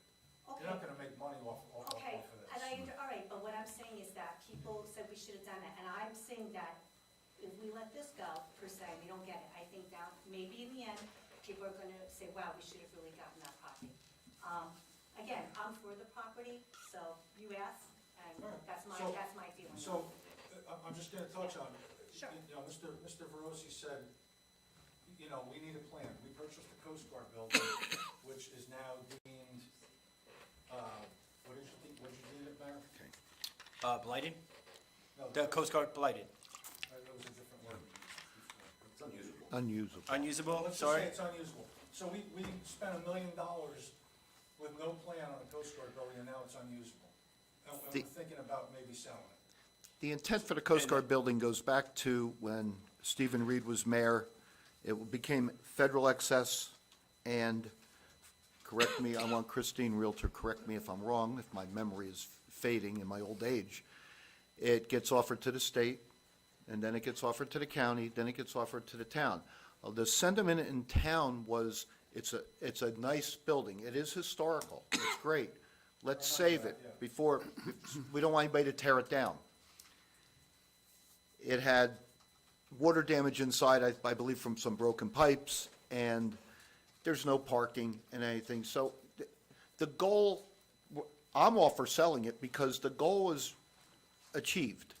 We saved the building, it's historical, the outside is gonna remain whatever it is, so whoever purchases it can do whatever they want inside, and a bed and breakfast, whatever it might be, a restaurant. So that was the goal back then. We didn't want to see it be torn down or turned into something that the town would not want, a homeless shelter, a rehab shelter, the county, the state could have, utilized it, but they didn't want it. So that's the Coast Guard. As far as Channel Drive, I'm not 100% sold on that property. I'm not happy, I mean, I wasn't on council last year, and I know I sat out there, it was talked about, but I'm not happy. My idea of moving forward was to get all the numbers, and I know in the mayor's report tonight, we got some numbers. I don't like getting the numbers the same night that it's on the agenda to vote for, okay? So, Okay, listen, I'll wrap it up, because Yeah. you guys did a lot more than. Yeah, that's why. yeah, you But, I just, going back to my original statement, any non-emergency purchase, and especially something like this, where it's an open space, and we don't know what we're gonna do with it yet, completely know what we're gonna do with it. Right. And we've heard, some people against, some people for. Put it to a binding referendum, we have the time. Again, what Mr. Rossi said, there was a big stink last, whatever it was, July, August, September, about how it had to get sold, or the guy was gonna sell it to somebody else, and that didn't come to fruition. So, You're right. we have time, let's, That was the whole package. let's put it to a referendum. But So everybody can have a say in it, and then you'll know.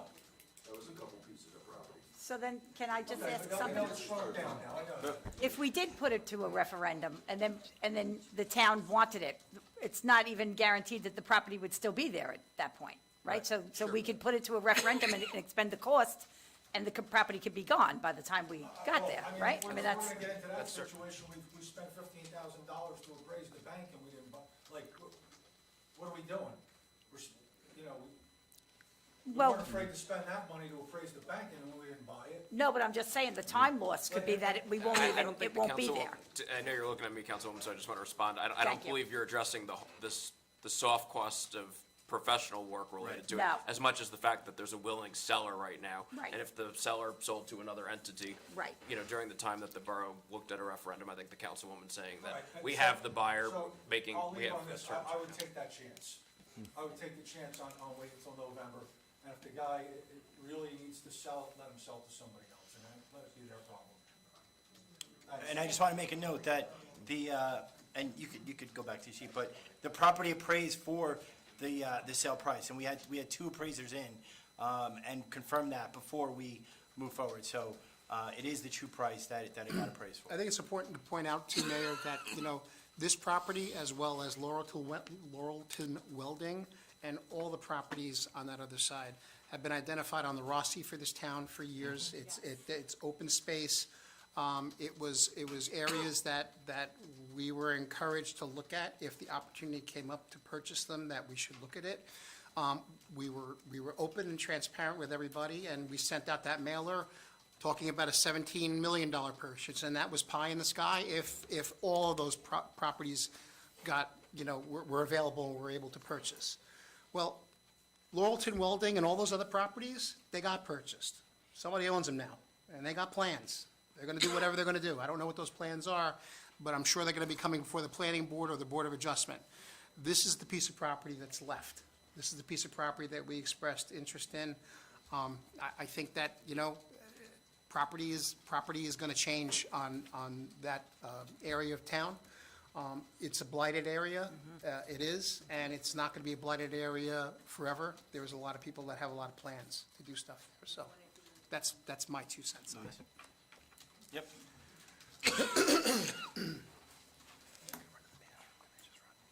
Okay. Excuse me. Hi, Louise Johnson, River Avenue, West Beach. I'm just here for a feel-good moment. I just want to thank everybody for supporting the proclamation for Arbor Day. And on behalf of the Shade Tree Commission, we extend our heartfelt thanks for all of you supporting us over the years. We have a Tree City status now that we've had for about 6 years. And we're very comfortable with our tree planting programs that you support, especially the Big Beautiful Tree Program, which is a program that paid to buy trees for. And they're not little scraggly trees, we bought big beautiful trees about this big. So, for that purpose, so I'm up here to say thanks again, and hope they'll support us to that. You do a great job. Of course. Thank you, Yes. Louise. And the town looks Thank you. beautiful with all the trees. Beautiful.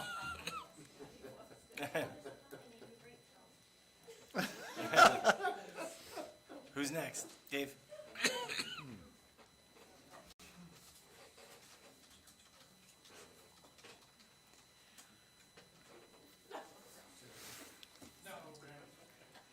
I got summarily cut off at 5 minutes. Dave Cavanero, 118 Parkway. Mayor, when you gave your committee reports, you said that the inlet building is not for sale. The Coast Guard building is not listed for sale right now. Okay. 1DD, if I understood the attorney, authorization to accept letters of proposal for acquisition. That means That's just letters of intent from people who are interested in possibly Right. purchasing it, but it's not for sale on anywhere. Now, well, we're getting into semantics because this says you're open to somebody buying it. Just send us a letter. Right, but it's not it's not for sale as of right now. Right, I mean, I don't know how to explain that better. It's, I understand the explanation, I just think it's the nicest word I can use, not transparent. On the inlet, Town Drive property, first off, I strongly disagree that you discussed it constantly in council meetings. You didn't. You discussed it constantly behind closed doors. But when you came out, rarely was there a report. You did a phase 1 and a phase 2 study. I think each cost about $10,000. The only way the public knew is because I asked you. You didn't volunteer the information. When you said there was contamination and you were doing another study, I asked and you said it was acceptable. You didn't say the cost. You did tonight. So there's an awful lot of information that you have back there, but it wasn't coming out here. And you're starting to give some information now, but it's at the last minute, and you've already got the ordinance on the table. So to me, it's not the way you should be doing business, and it's not the way you should be treating the public. The cost of, I'm sorry, I've got a question. The condition of the bulkhead, has that been checked? I mean, we looked at it. We're gonna dive further into it once we purchase the property. Okay. No offense. If you were buying a house, would you sign the contract and buy it and then do a home inspection? I mean, we had people on property. We looked at all facets of the property. I'm just listening to Mr. Barossi, and he's an engineer, and he's saying yes, so. You said you didn't check the cost of removing the houses, you're gonna do that later on? I mean, we have a ballpark of what we think it would be. We have an estimate, We have an estimate? 20,000. 15 to 20,000. Yeah. I'm sorry, Probably about 15 to 20,000 to remove the house. each, or is it both? Probably both. Okay, that's a plus. And the bulkhead estimate that you came up with, $800, I actually talked to the bulkhead people that actually do bulkheads from Tom's River all the way up to wherever you want to go in New Jersey. It's anywhere from $350 to $400, so you're double of what you was proposed. And plans for use? Park? Yeah. So again, we'll still, I'm trying to understand why you would say buy something for $3 million if we don't know what we're gonna do with it. We're not sure how much it's gonna cost to upgrade the property to what it needs to be. We're not sure what the condition of the bulkheads are, but let's spend the $3 million, and then we can figure out what else has to be done. I mean, we have some ideas of what we want to do. I talked about a kayak ramp. We talked about a potential park. We could put some passive recreation there. We could put some, some of those workout things there. I mean, All that sounds great, but you're doing that now. You didn't do that in the past. And the kayak sounds really nice, but if you look at the picture, what docks at that spot is a ship, a boat. There's another ship. So if somebody hops out on a little kayak, they're not squeezing out between boats. They're squeezing out between ships. Understandable. And that piece of property, Dave, that I went out looking at it right now, obviously, that whole area has been dilapidated, Channel Drive, for decades. Nobody's ever done anything with it. Nobody has ever done anything with it. And open space is there to purchase the property.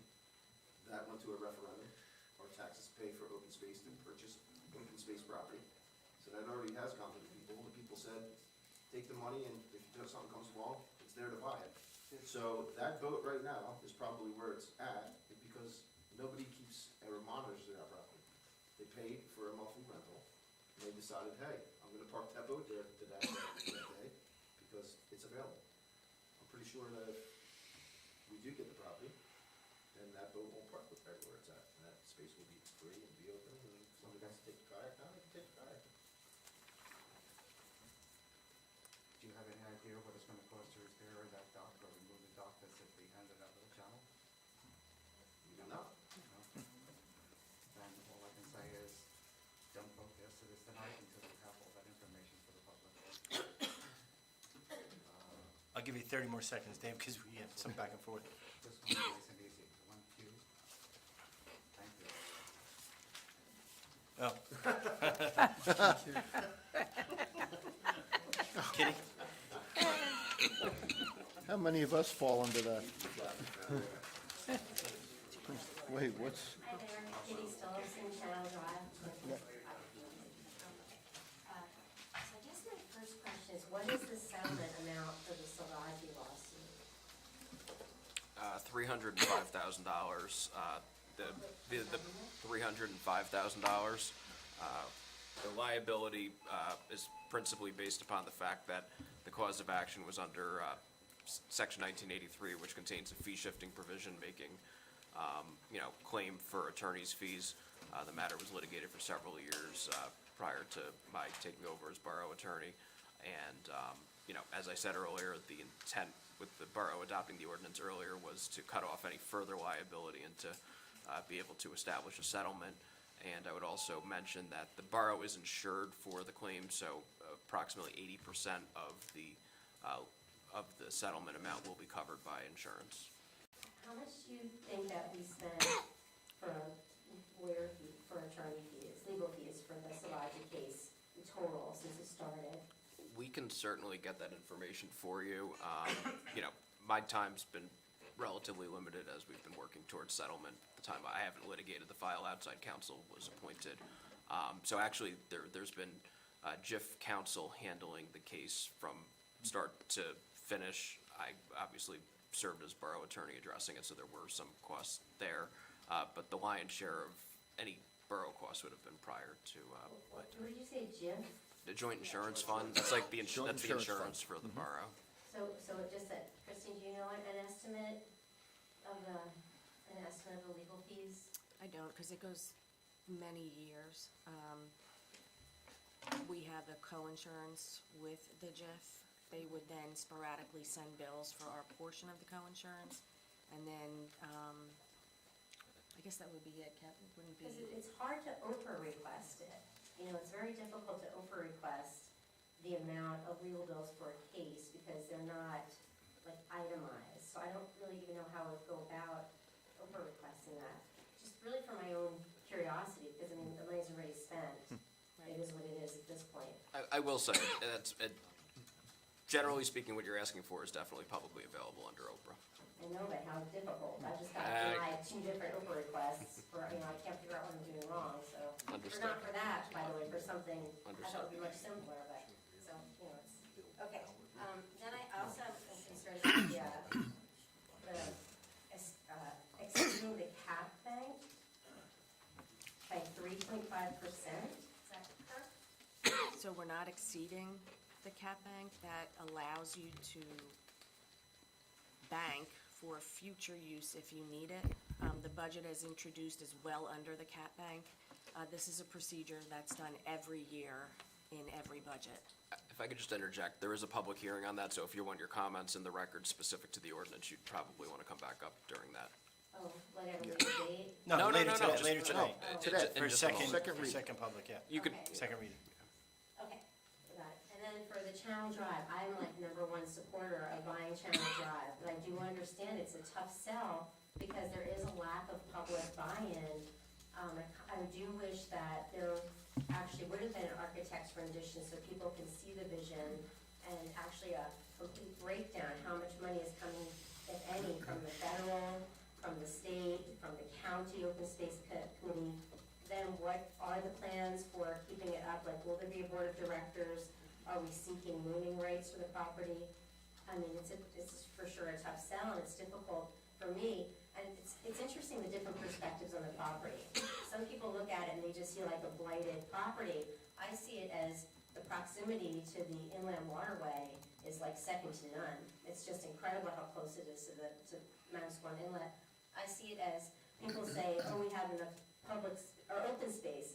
We might have enough open space right now, but with the global population expanding, the open space is just gonna become such a precious resource. They're gonna be laughing at this price tag. However, that's not helping taxpayers today who have to piggyback this, carry it on their shoulders. So I do wish that there was really an architect's rendition and a complete breakdown of the cost to get more public buy-in on it. So if there's any way I can help with that, please let me know. Okay. Thanks, Kitty. Thank you. Thank you. Thanks, Kitty. Kristen?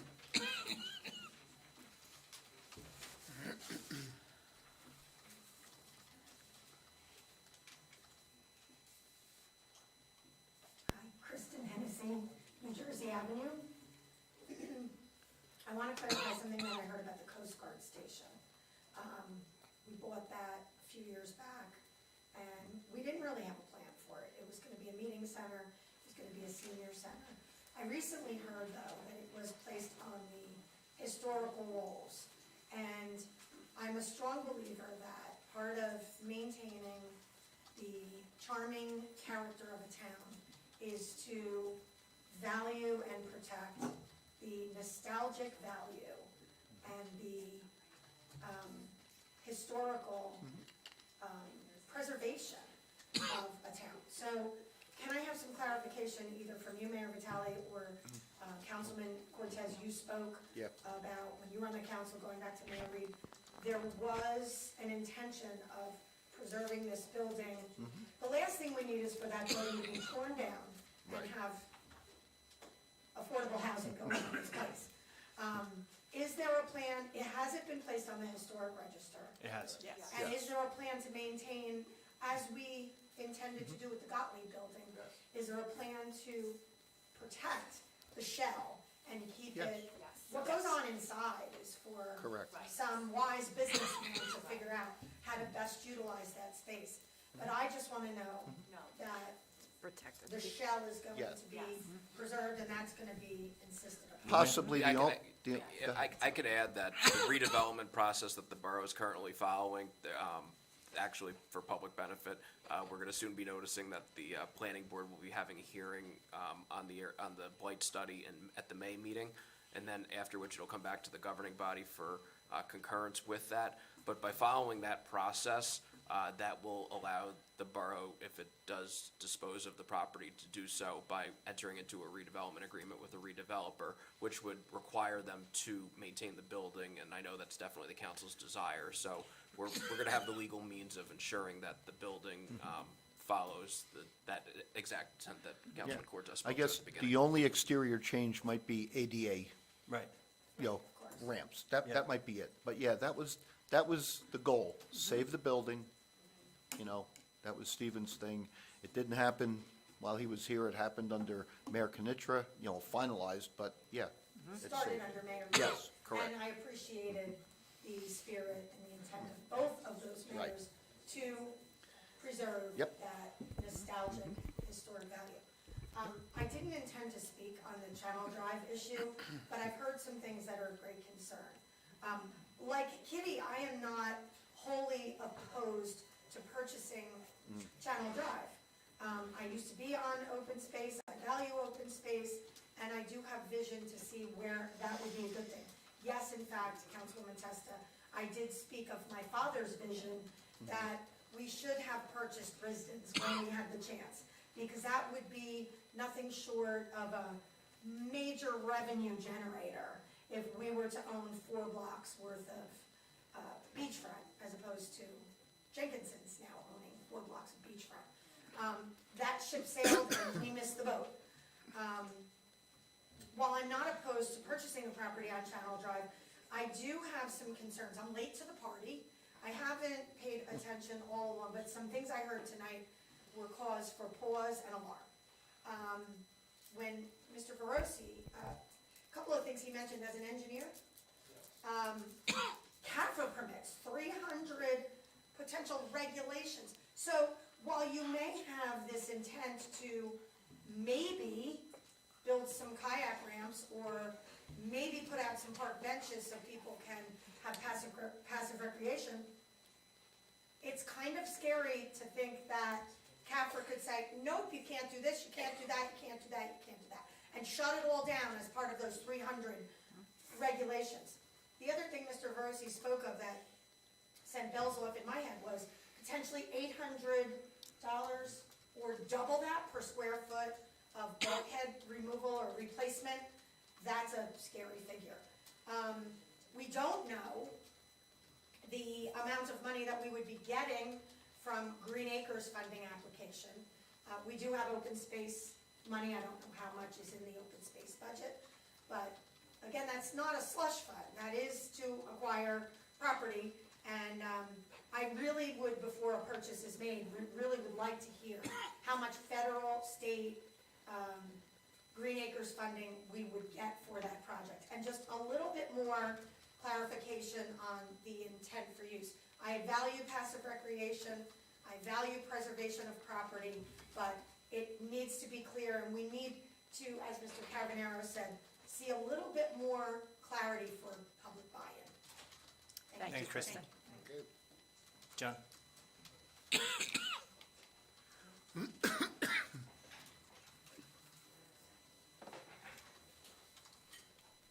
John Dixon, Newbuck Street, I'm gonna beat you up again on Challenge Five. 2.8 million for what you have there. Like Mr. Brosi said, he gave a very good presentation. All due respect, Art, if it's 350 foot for bulkheads under to my house, boys, there's no way. I talked to the engineer who did the work over at Owens Point Stop, which is right next door, which is Westford. He said the bulkhead is $800 to $1,000 a square foot. I don't know how much footage you're gonna do. I think Albert wrote down that it's 500 square feet. Talking about another $500,000. So add the $500,000 onto the 2.8. Did the Open Space Committee take a vote and say you should buy this property? They did. I talked to the chairman. They said no, they didn't. They did last year. They presented to the council. They presented to the council. He told me, this is from the chairman, and he looked at the minutes, he told me that they approved you guys checking into it and seeing what you think of it, but they never took an actual vote to approve the purchase. Not that it matters, you could do it on your own anyway. Well, they But- can't approve the purchase of it, they just. It usually goes back to them to see if they approve it or not. That's how it usually works. Well, But they- anyway, that doesn't matter anyway. So anyways, that's that part. So you got the 2.8, you got another $500,000 on the bulkhead. The remediation, in my opinion, because I worked in that business for like 7 or 8 years, putting it on our laps, it's not a good idea. Anytime a property that has some type of pollution on it, it's always done to the owner. So this way, if it turns into a mess, you're not stuck with it. Now, you're saying 40, I don't know how you came up with a $40,000 number. Yeah, that was from the engineers, yep. If you open up that ground and you got oil or you got lead, you got whatever you got in there, you say, oh my God, this is a mess, and now it's gonna be $200,000-300,000. You guys don't know. For, like Mr. Cavanero said, for a year now you've been talking about this. And when people ask, well, what do you wanna do with it? Oh, we don't know yet. Did you talk to the county about giving us some open space money? Look on your tax bill. We pay a county open tax. You see Brick all the time, Tom's River all the time, they're buying all this forest land and wetlands all the time. Why wouldn't you go to the county and say, can you throw us a few bucks towards this? Doesn't make any sense. If they're giving it to these towns, maybe they could throw you guys a few dollars for it.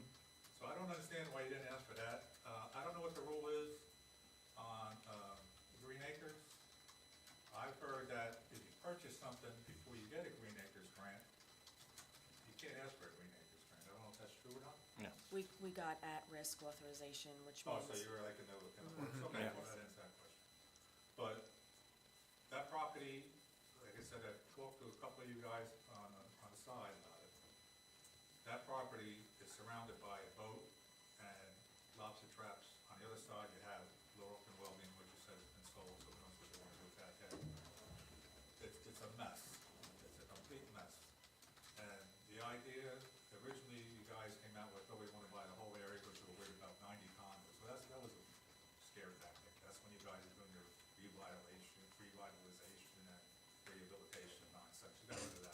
now it goes back to the boards. The boards will never allow it, CAFR will never allow it, DEP will never allow all that type of building there. Our own ordinances says you're only allowed to put like 12 townhomes on an acre. I don't know how much land's over there, maybe a couple acres. So the whole idea of don't be, oh, they're gonna put 90, that's ridiculous, it's never gonna happen. Now that goes back to the boards. But other than that, you spend the way, first you're paying premium for this property. That place has been for sale for a few years now. You look at the signs, they're all faded out. The idea that you can't wait till the fall on a referendum doesn't make any sense to me because this thing's been sitting there for 2 years. Builders are buying stuff left and right in this town in a second if it's worthwhile. That's been sitting for 2 years. They're not touching it. I saw a comment from a local builder who said he offered 1.5 and they told him no, and he could have got it for 2 million. We're paying 2.8 and it's a mess. And plus we have to pay prevailing wage. I don't know if all of you know what that means. It isn't like when you work on your house and you get a friend or a carpenter you know or a plumber you know and they take care of you.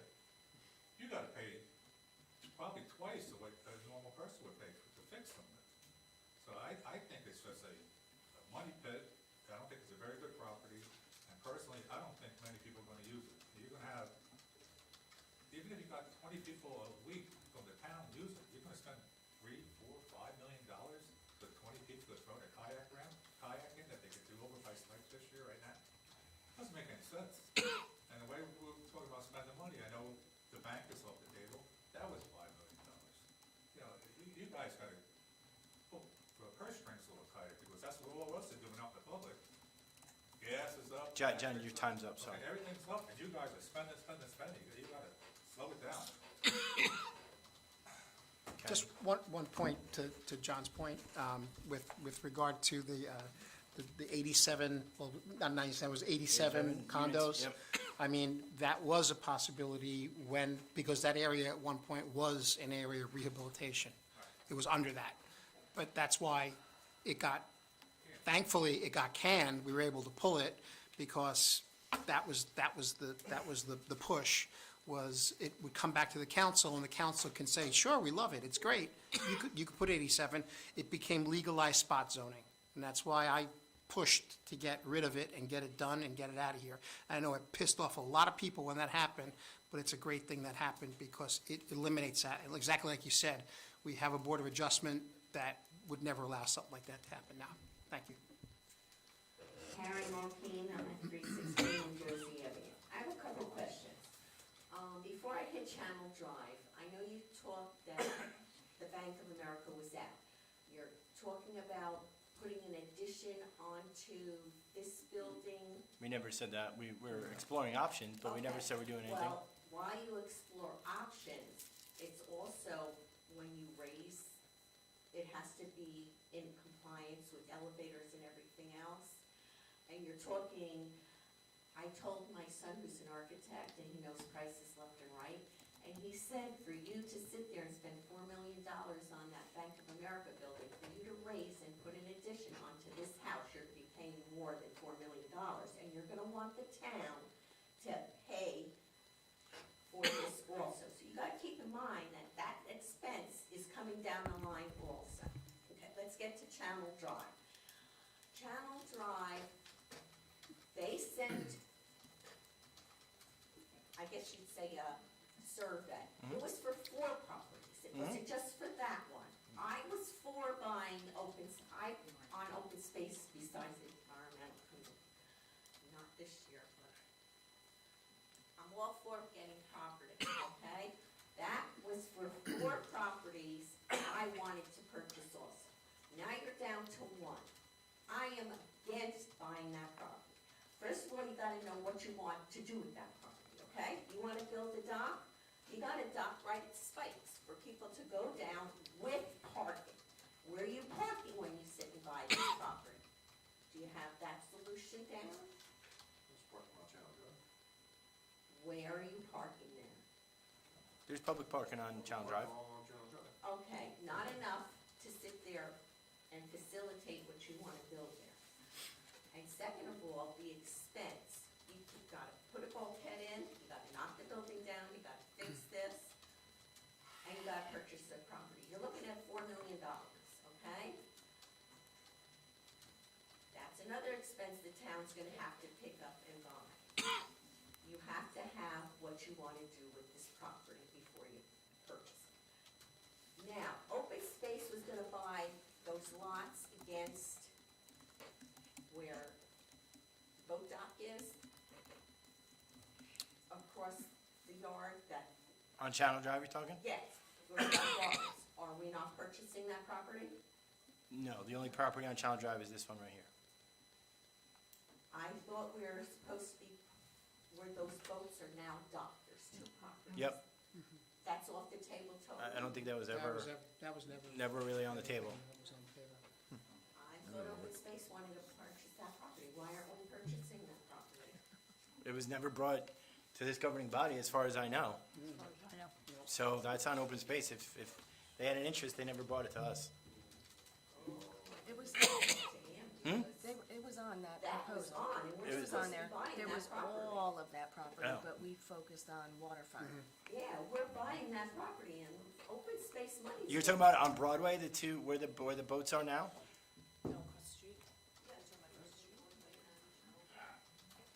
Yeah, Broadway and Channel Drive, yeah, Those double lots Yep. that the boats are on now, yep. okay? They're supposed to be buying that property, and the Open Space money's gonna go towards that property. That's news to me, Well, I'm someone sure. better- And what was the proposal to do with that? It's been going on for over a year. What was the proposal to do with that property? There was a proposal from Open Space that was to the governing body. It included those were the boats, and it included all the parcels on the waterfront. The governing body decided to pursue or look into the waterfront property only, not the other. Nobody's buying it, nobody, Well, Yeah, it was a. But I think thought- that's off the table, so. it was never on the table. Yeah. And I thought, did you not just say that they did not take a vote to? No, they did? as far as I'm Yeah, I concerned, don't know.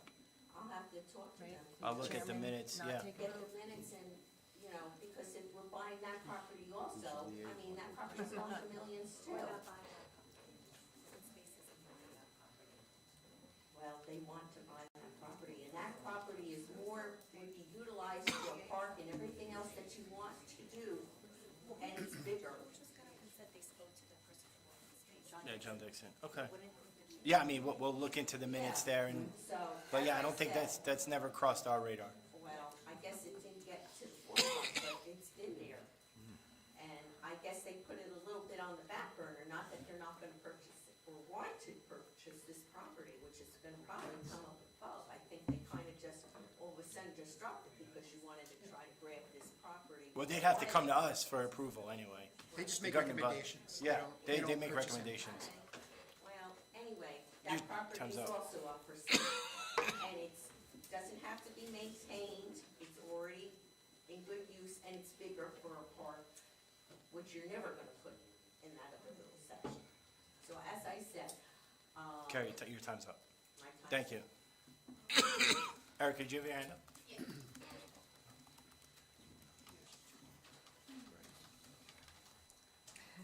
Erica Sasko, 701 Richmond Avenue.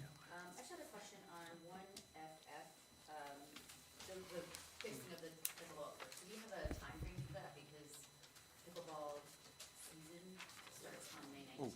Yeah, it's gonna be well after. Okay. After. I didn't know when it was gonna happen. I didn't wanna. I guess everybody's doing pickleball stuff now.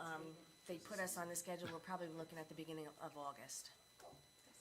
And I am on open space as well and have been for a couple of years, so just to answer some of those questions, we did, I believe it was last April, at the last April meeting, we don't approve anything, we just we Make approve to recommendation. recommend to the council, and we can't say you have to take our recommendation.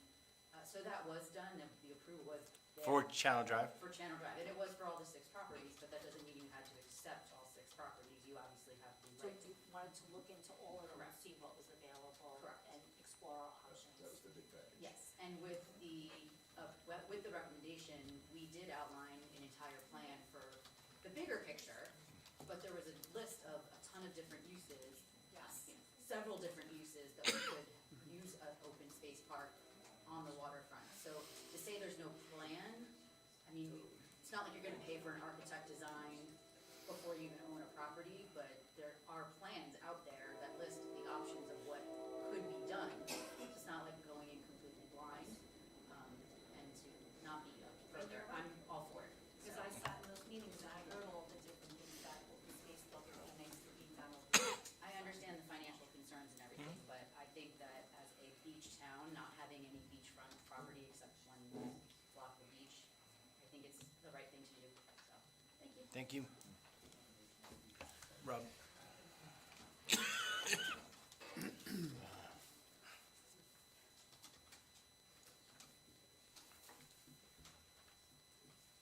Ross Layton, 101 Chicago. One L. Photonics? Yeah, but like off-site scanning or Yeah, something? they're digitally archiving all of our building department records, permits. We put aside a little bit of money every year in the capital budget. It's all electronically scanned now, and we can dispose of paper copies. Maybe you took Sanborn Avenue off. 2H. We need cameras for the bathroom. They're not in the bathroom. Maybe I thought it was a little creepy too. Yeah. They're for the entire area. Okay. Come on, Bob. And 1AA. The storage for the public works, I thought I've seen that before. Are they like housing stuff where it might, does the public works need another building for storage? So they have the storage building, the roof needs repairs. Oh, okay. That's Yes. fine. Okay. Am I allowed to ask questions now about stuff under discussion? No, on what though? On the ordinances? No, on the e-bike. Yeah, sure. Yeah. On the e-bike, I'm assuming that anybody that, any kid that gets stopped is gonna get a warning, first? That's what we've been doing in the past, but yeah, I plan on putting a post, downtown especially, putting signboards out, getting the word out first, social media posts, stuff like that, get the word out first before summons. Gotcha. And is there, I didn't read the whole thing, but not that hopefully it gets that far, but after the second time they possibly get a summons, or even the first time, are the parents notified at all? Yes. Yes? Okay, cool. And then as far as the, golf carts, couldn't disagree more with helping anybody with a golf cart in town. It's bad enough that, the speed limits were lowered and now everybody's, speeding on Arnold Avenue and Ocean Avenue. And if you're looking for parking, you can probably just ask the point-to-point guys, because they're always parked on Ocean and Arnold anyway, not doing anything. Joe? Good evening, everybody. Joe Sickle, 201 New York Avenue. After listening to everything going back and forth about Channel Drive, I would ask maybe to just do a little more due diligence. Instead of taking a $40,000 amount off of the purchase price, was any thought given into giving him his purchase price, but holding $100,000 in escrow until we know what it's going to cost to clean up the property? Rather than just guessing at numbers, maybe taking an escrow approach. I've been through this. It's a bottomless pit, and it does require an awful lot of time and an awful lot of research. And I think the best way to approach it, I'm all in favor of buying the property. Okay, I see a need for more open space property in the town, and I think it's a great idea. But I think maybe we should just think about how we're going to approach the purchase of the property. And also, maybe something as simple as an artist rendering of what the property could look like. instead of looking at what we're looking at right now and saying we're laying out $3 million for a dump. Okay, if we have some kind of plan, if there's something that people can look at and say, gee, that's gonna be a nice park. Look at what's going to be available for all of us to use down the road. I think that would go a long way in convincing people that, yeah, this really is a good idea. With regards to the Coast Guard building, always been a favorite of mine. I love the building. I love the appearance of the building. Before we just go and say, okay, it needs a lot of work on the inside, maybe we should get rid of it. Any chance that we could look into offering it where someone would be leasing the property from us, even if they don't pay for the first couple of years of the lease, and then have the renovations inside be their responsibility, so at least we still retain ownership of the property. That's all. Thank you. Thank you. Thank Thank you you, for your Joe. comments, Joe. Mike, is that escrow thing possible? Sure, one comment on that, the $40,000 is not some number that was just made up. We have an engineering review letter from T&M Associates, the borough engineer, that they did significant due diligence as part of a Phase 1 and a Phase 2. They provided a range of what they estimated the remediation cost to be. The high end of that range was the $40,000, and I asked them to put a review letter together, which was provided to the borough that confirmed their recommendation that an appropriate adjustment be made to accommodate those costs, with the high end of their estimate being $40,000. That's what we took to the property owner and insisted as being the offset. Anybody else? Sorry. Can we do something with escrow with that property, just in case we do look over a can of worms? We could certainly discuss that. I don't think we should discuss that out here in public, because that's part of the ongoing negotiation aspect of this whole thing, where I think, we've definitely tried to communicate as much as we can out here, but we could certainly talk Thank you. offline about that. Anybody else? Can I get a motion to close public participation? So moved. Second. Councilman Ramos? Yes. Councilwoman Burns? Yes. Councilman Benton? Yes. Councilwoman Testa? Yes. Councilman Gant? Yes, I need to abstain from 2B. No, we're just closing. Councilman Cortez? Yes. And can I get a motion to? Before before, I have a question. Go ahead. Christine, 1Y, where was that located? Planting the trees, topsoil? Behind Borough Hall. Okay. And it didn't say in anywhere. Thank you, that was all. Sorry, go ahead. Can I get a motion to approve consent resolution 1 and 2? I covered for you. I make the motion. Councilman Ramos? Yes.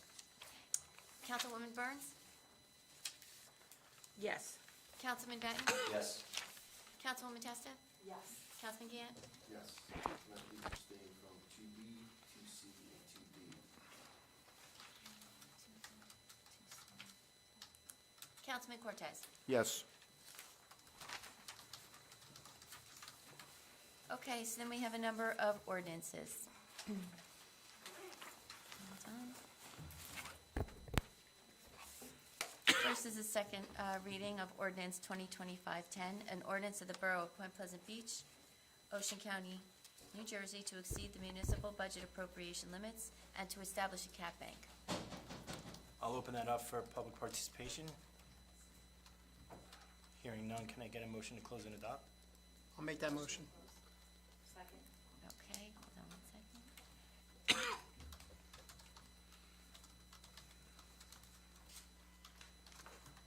Councilman Ramos? Yes. Councilwoman Burns? Yes. Councilman Benton? Yes. Councilwoman Testa? Yes. Councilman Gant? Yes. Councilman Cortez? Yes. Okay, that ordinance has been adopted. And then we have ordinance 2025-11. Ordinance approving lease agreements to Celco Partnership, doing business as Verizon Wireless and T-Mobile Northeast LLC for Monopole Tower. Make that motion? Well, let me open that up for public participation. Hearing none? I'll make that motion. I'll second. Councilman Ramos? Yes. Councilwoman Burns? Yes. Councilman Benton? Yes. Councilwoman Testa? Yes. Councilman Gant? Yes. Councilman Cortez? Yes. Okay, that ordinance has been adopted. Then we have Ordinance 2025-12, ordinance amending Chapter 3-27 of the Borough Code titled Recycling Program. I'll open that up for public. Hearing none. Can I get a motion to close and adopt? I'll make that motion. I'll second. Councilman Ramos? Yes. Councilwoman Burns? Yes. Councilman Benton? Yes. Councilwoman Testa? Yes. Councilman Gant? Yes. Councilman Cortez? Yes. And that ordinance has been adopted. Give me one moment.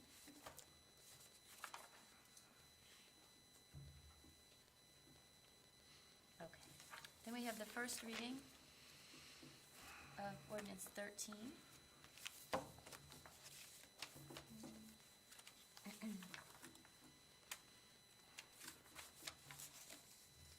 Ordinance authorizing acquisition of block 171, lots 7 and 8, and commonly known as 113 to 115 Channel Drive. Can I get a motion to introduce? I'll make that motion. Second. Councilman Ramos? Yes. Councilwoman Burns? Well, I guess, under the circumstances, I would have really preferred more time to talk this out, and that's not going to be provided. I guess I'm going to have to say no at this time. Councilman Benton? Yes. Councilwoman Testa? Yes. Councilman Gant? I agree, we should have had more conversation with you, and I thought that was supposed to happen. And I apologize for that. Obviously, some of us up here thought you guys were supposed to get more information as well. But I think it's good for the town, yes. Councilman Cortez? I think we should have gotten more information prior to the mayor's report tonight. The remediation report was given to the borough on March 31st, and I got an email, or we all did, from the mayor on April 14th. You know, it's just not right. I'm a no.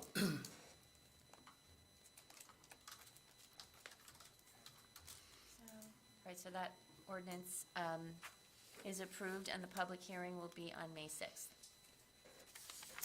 And then we have bond ordinance. Ordinance 2025-14, an ordinance of the Borough of Point Pleasant Beach in the County of Ocean, New Jersey, providing for the acquisition of property located at 113 to 115 Channel Drive in the Borough of Point Pleasant Beach, and appropriating $2,910,000 therefore, and providing for the issuance of $2,764,500 in bonds or notes of the Borough of Point Pleasant Beach to finance the same. I'll make a motion, can I get a motion to introduce? I'll make that motion. I'll second. Councilman Ramos? Yes. Councilwoman Burns? Well, so let me ask you, if I voted no, or if a few of us voted no, then is that we didn't appropriate the money to make the purchase, if that's what comes to be? I'm sorry, Councilwoman, could you clarify your question? I'm happy to answer it. Yeah, I guess I don't really understand. If I voted no on the bond ordinance, then does it preclude the borough having money then to make the purchase? From a practical standpoint, yes. Both ordinances are going to have to be introduced and finally adopted for the Channel Drive sale to go forward. Right, okay. So could I say yes to that? Yeah, Yes, certainly. okay, so it's a yes for me. I just wanted to clarify, thank you. Sure. Councilman Benton? Yes. Councilwoman Testa? Yes. Councilman Gant? Yes. Councilman Cortez? No. Okay, so that ordinance has been approved and the public hearing will be on May 6th. May 6th. Okay, That's it? we'll open it up to second public participation. Anything you want to talk about, 3-minute time frame, Kristen?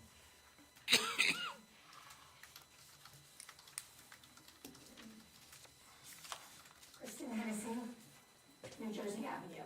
I'm speaking as a resident as well as the former chairperson of the Animal Welfare Committee.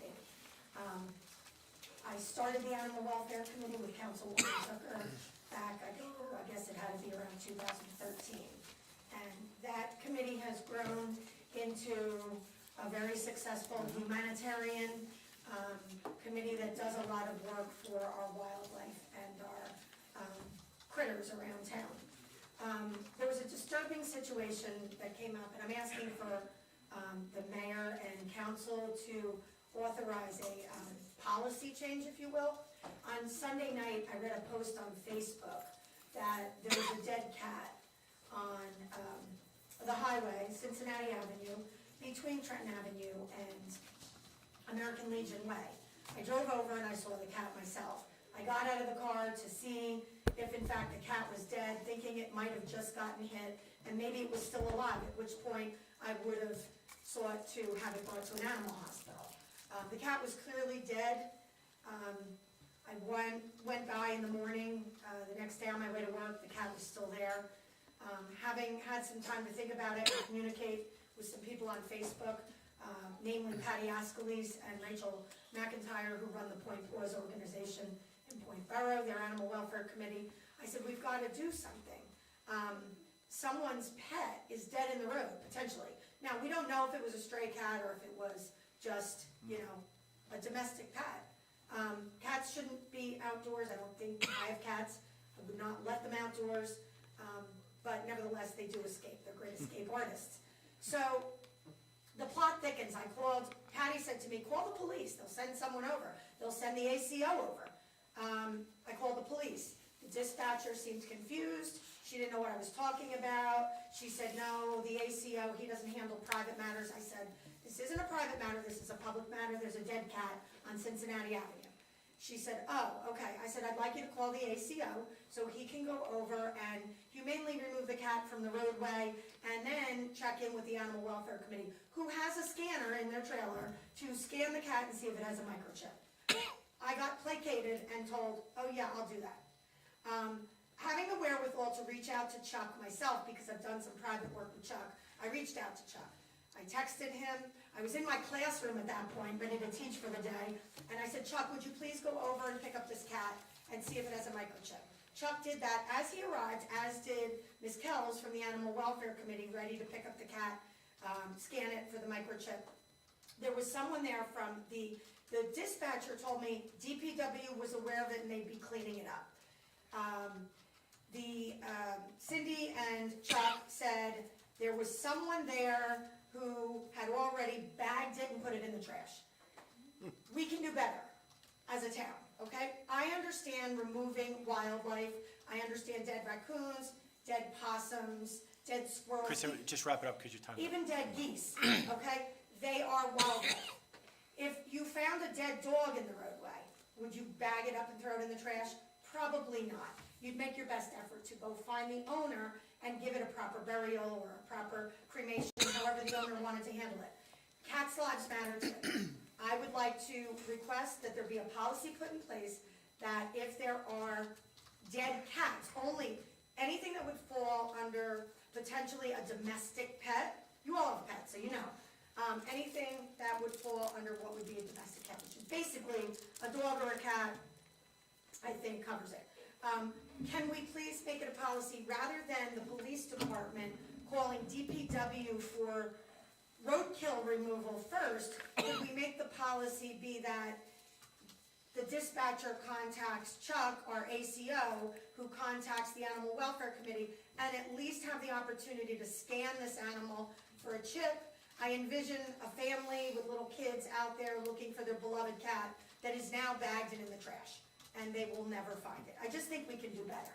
So if you would all work with the Animal Welfare Committee and with our ACO to get a better policy in place, I would appreciate that. Kristen, I'm the liaison, so I'll bring it up to the Animal Welfare. Fair enough. Yep. Yeah. We did our best. Yeah. And unfortunately, the cat ended up in the garbage, and maybe we'll never know who owns it. Fair enough. Unless they start putting posters up, but. Right. Hey. Right. Thank you.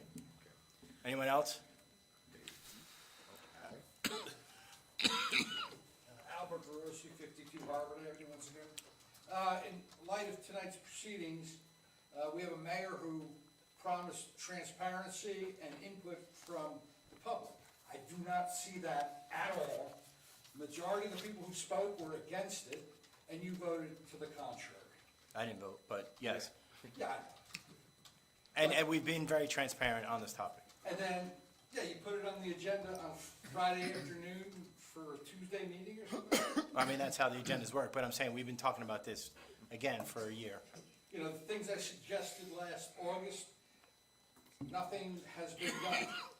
seeking county input, funding, nothing. We worked on funding. We have Green Acres You know, funding. when? After you buy the property? No, And Capper says you can't do this or that? That's the problem I have. Good night. thank you. Thank you, Albert. Dave?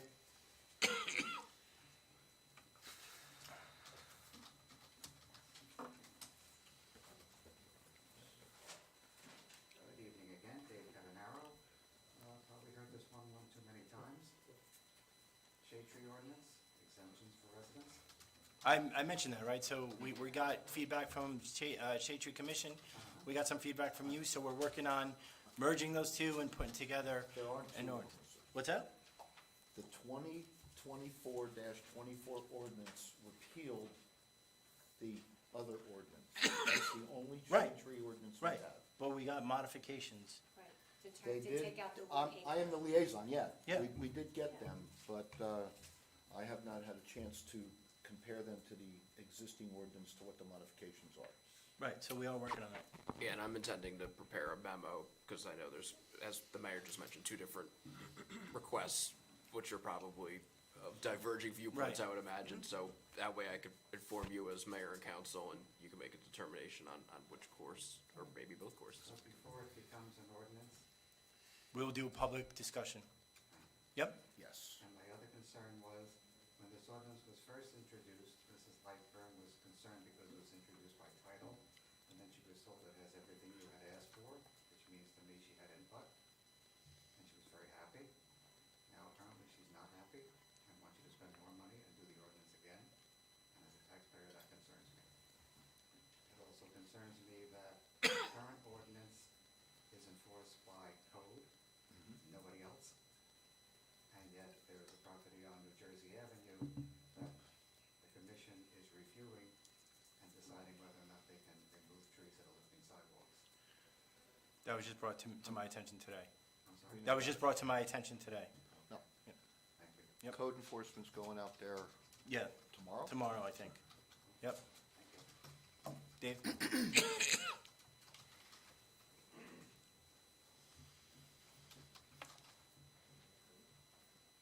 Dave Smith, Chicago Avenue.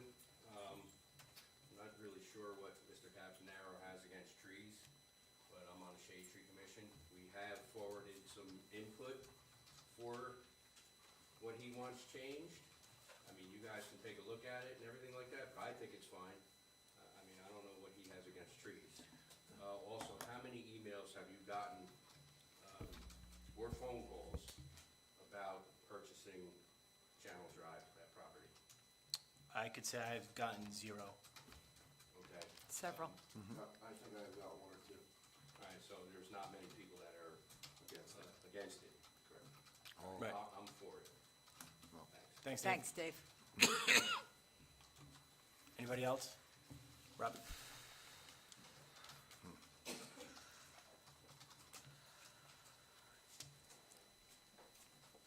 Ron Clayton, Chicago. I forgot to ask a question about the recycling. There was enforcement in there. Who would be enforcing anything to do with that ordinance? Is that code enforcement? Yeah. Code enforcement will be responsible. I said it before, you know, if that's just one more thing, not that I think they're gonna go looking to enforce, you know, recycling, but if they are, it's just one more thing on their plate. I think it would be a good idea to help the building department out and code enforcement with everything they have to do to hire somebody part-time, May through September.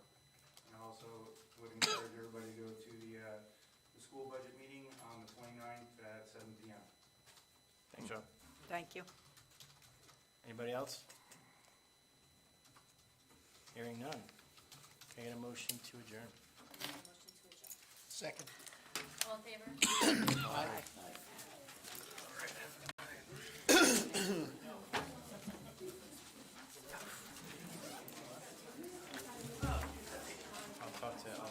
I'll talk to the engineer and see, recycle and see what we can do.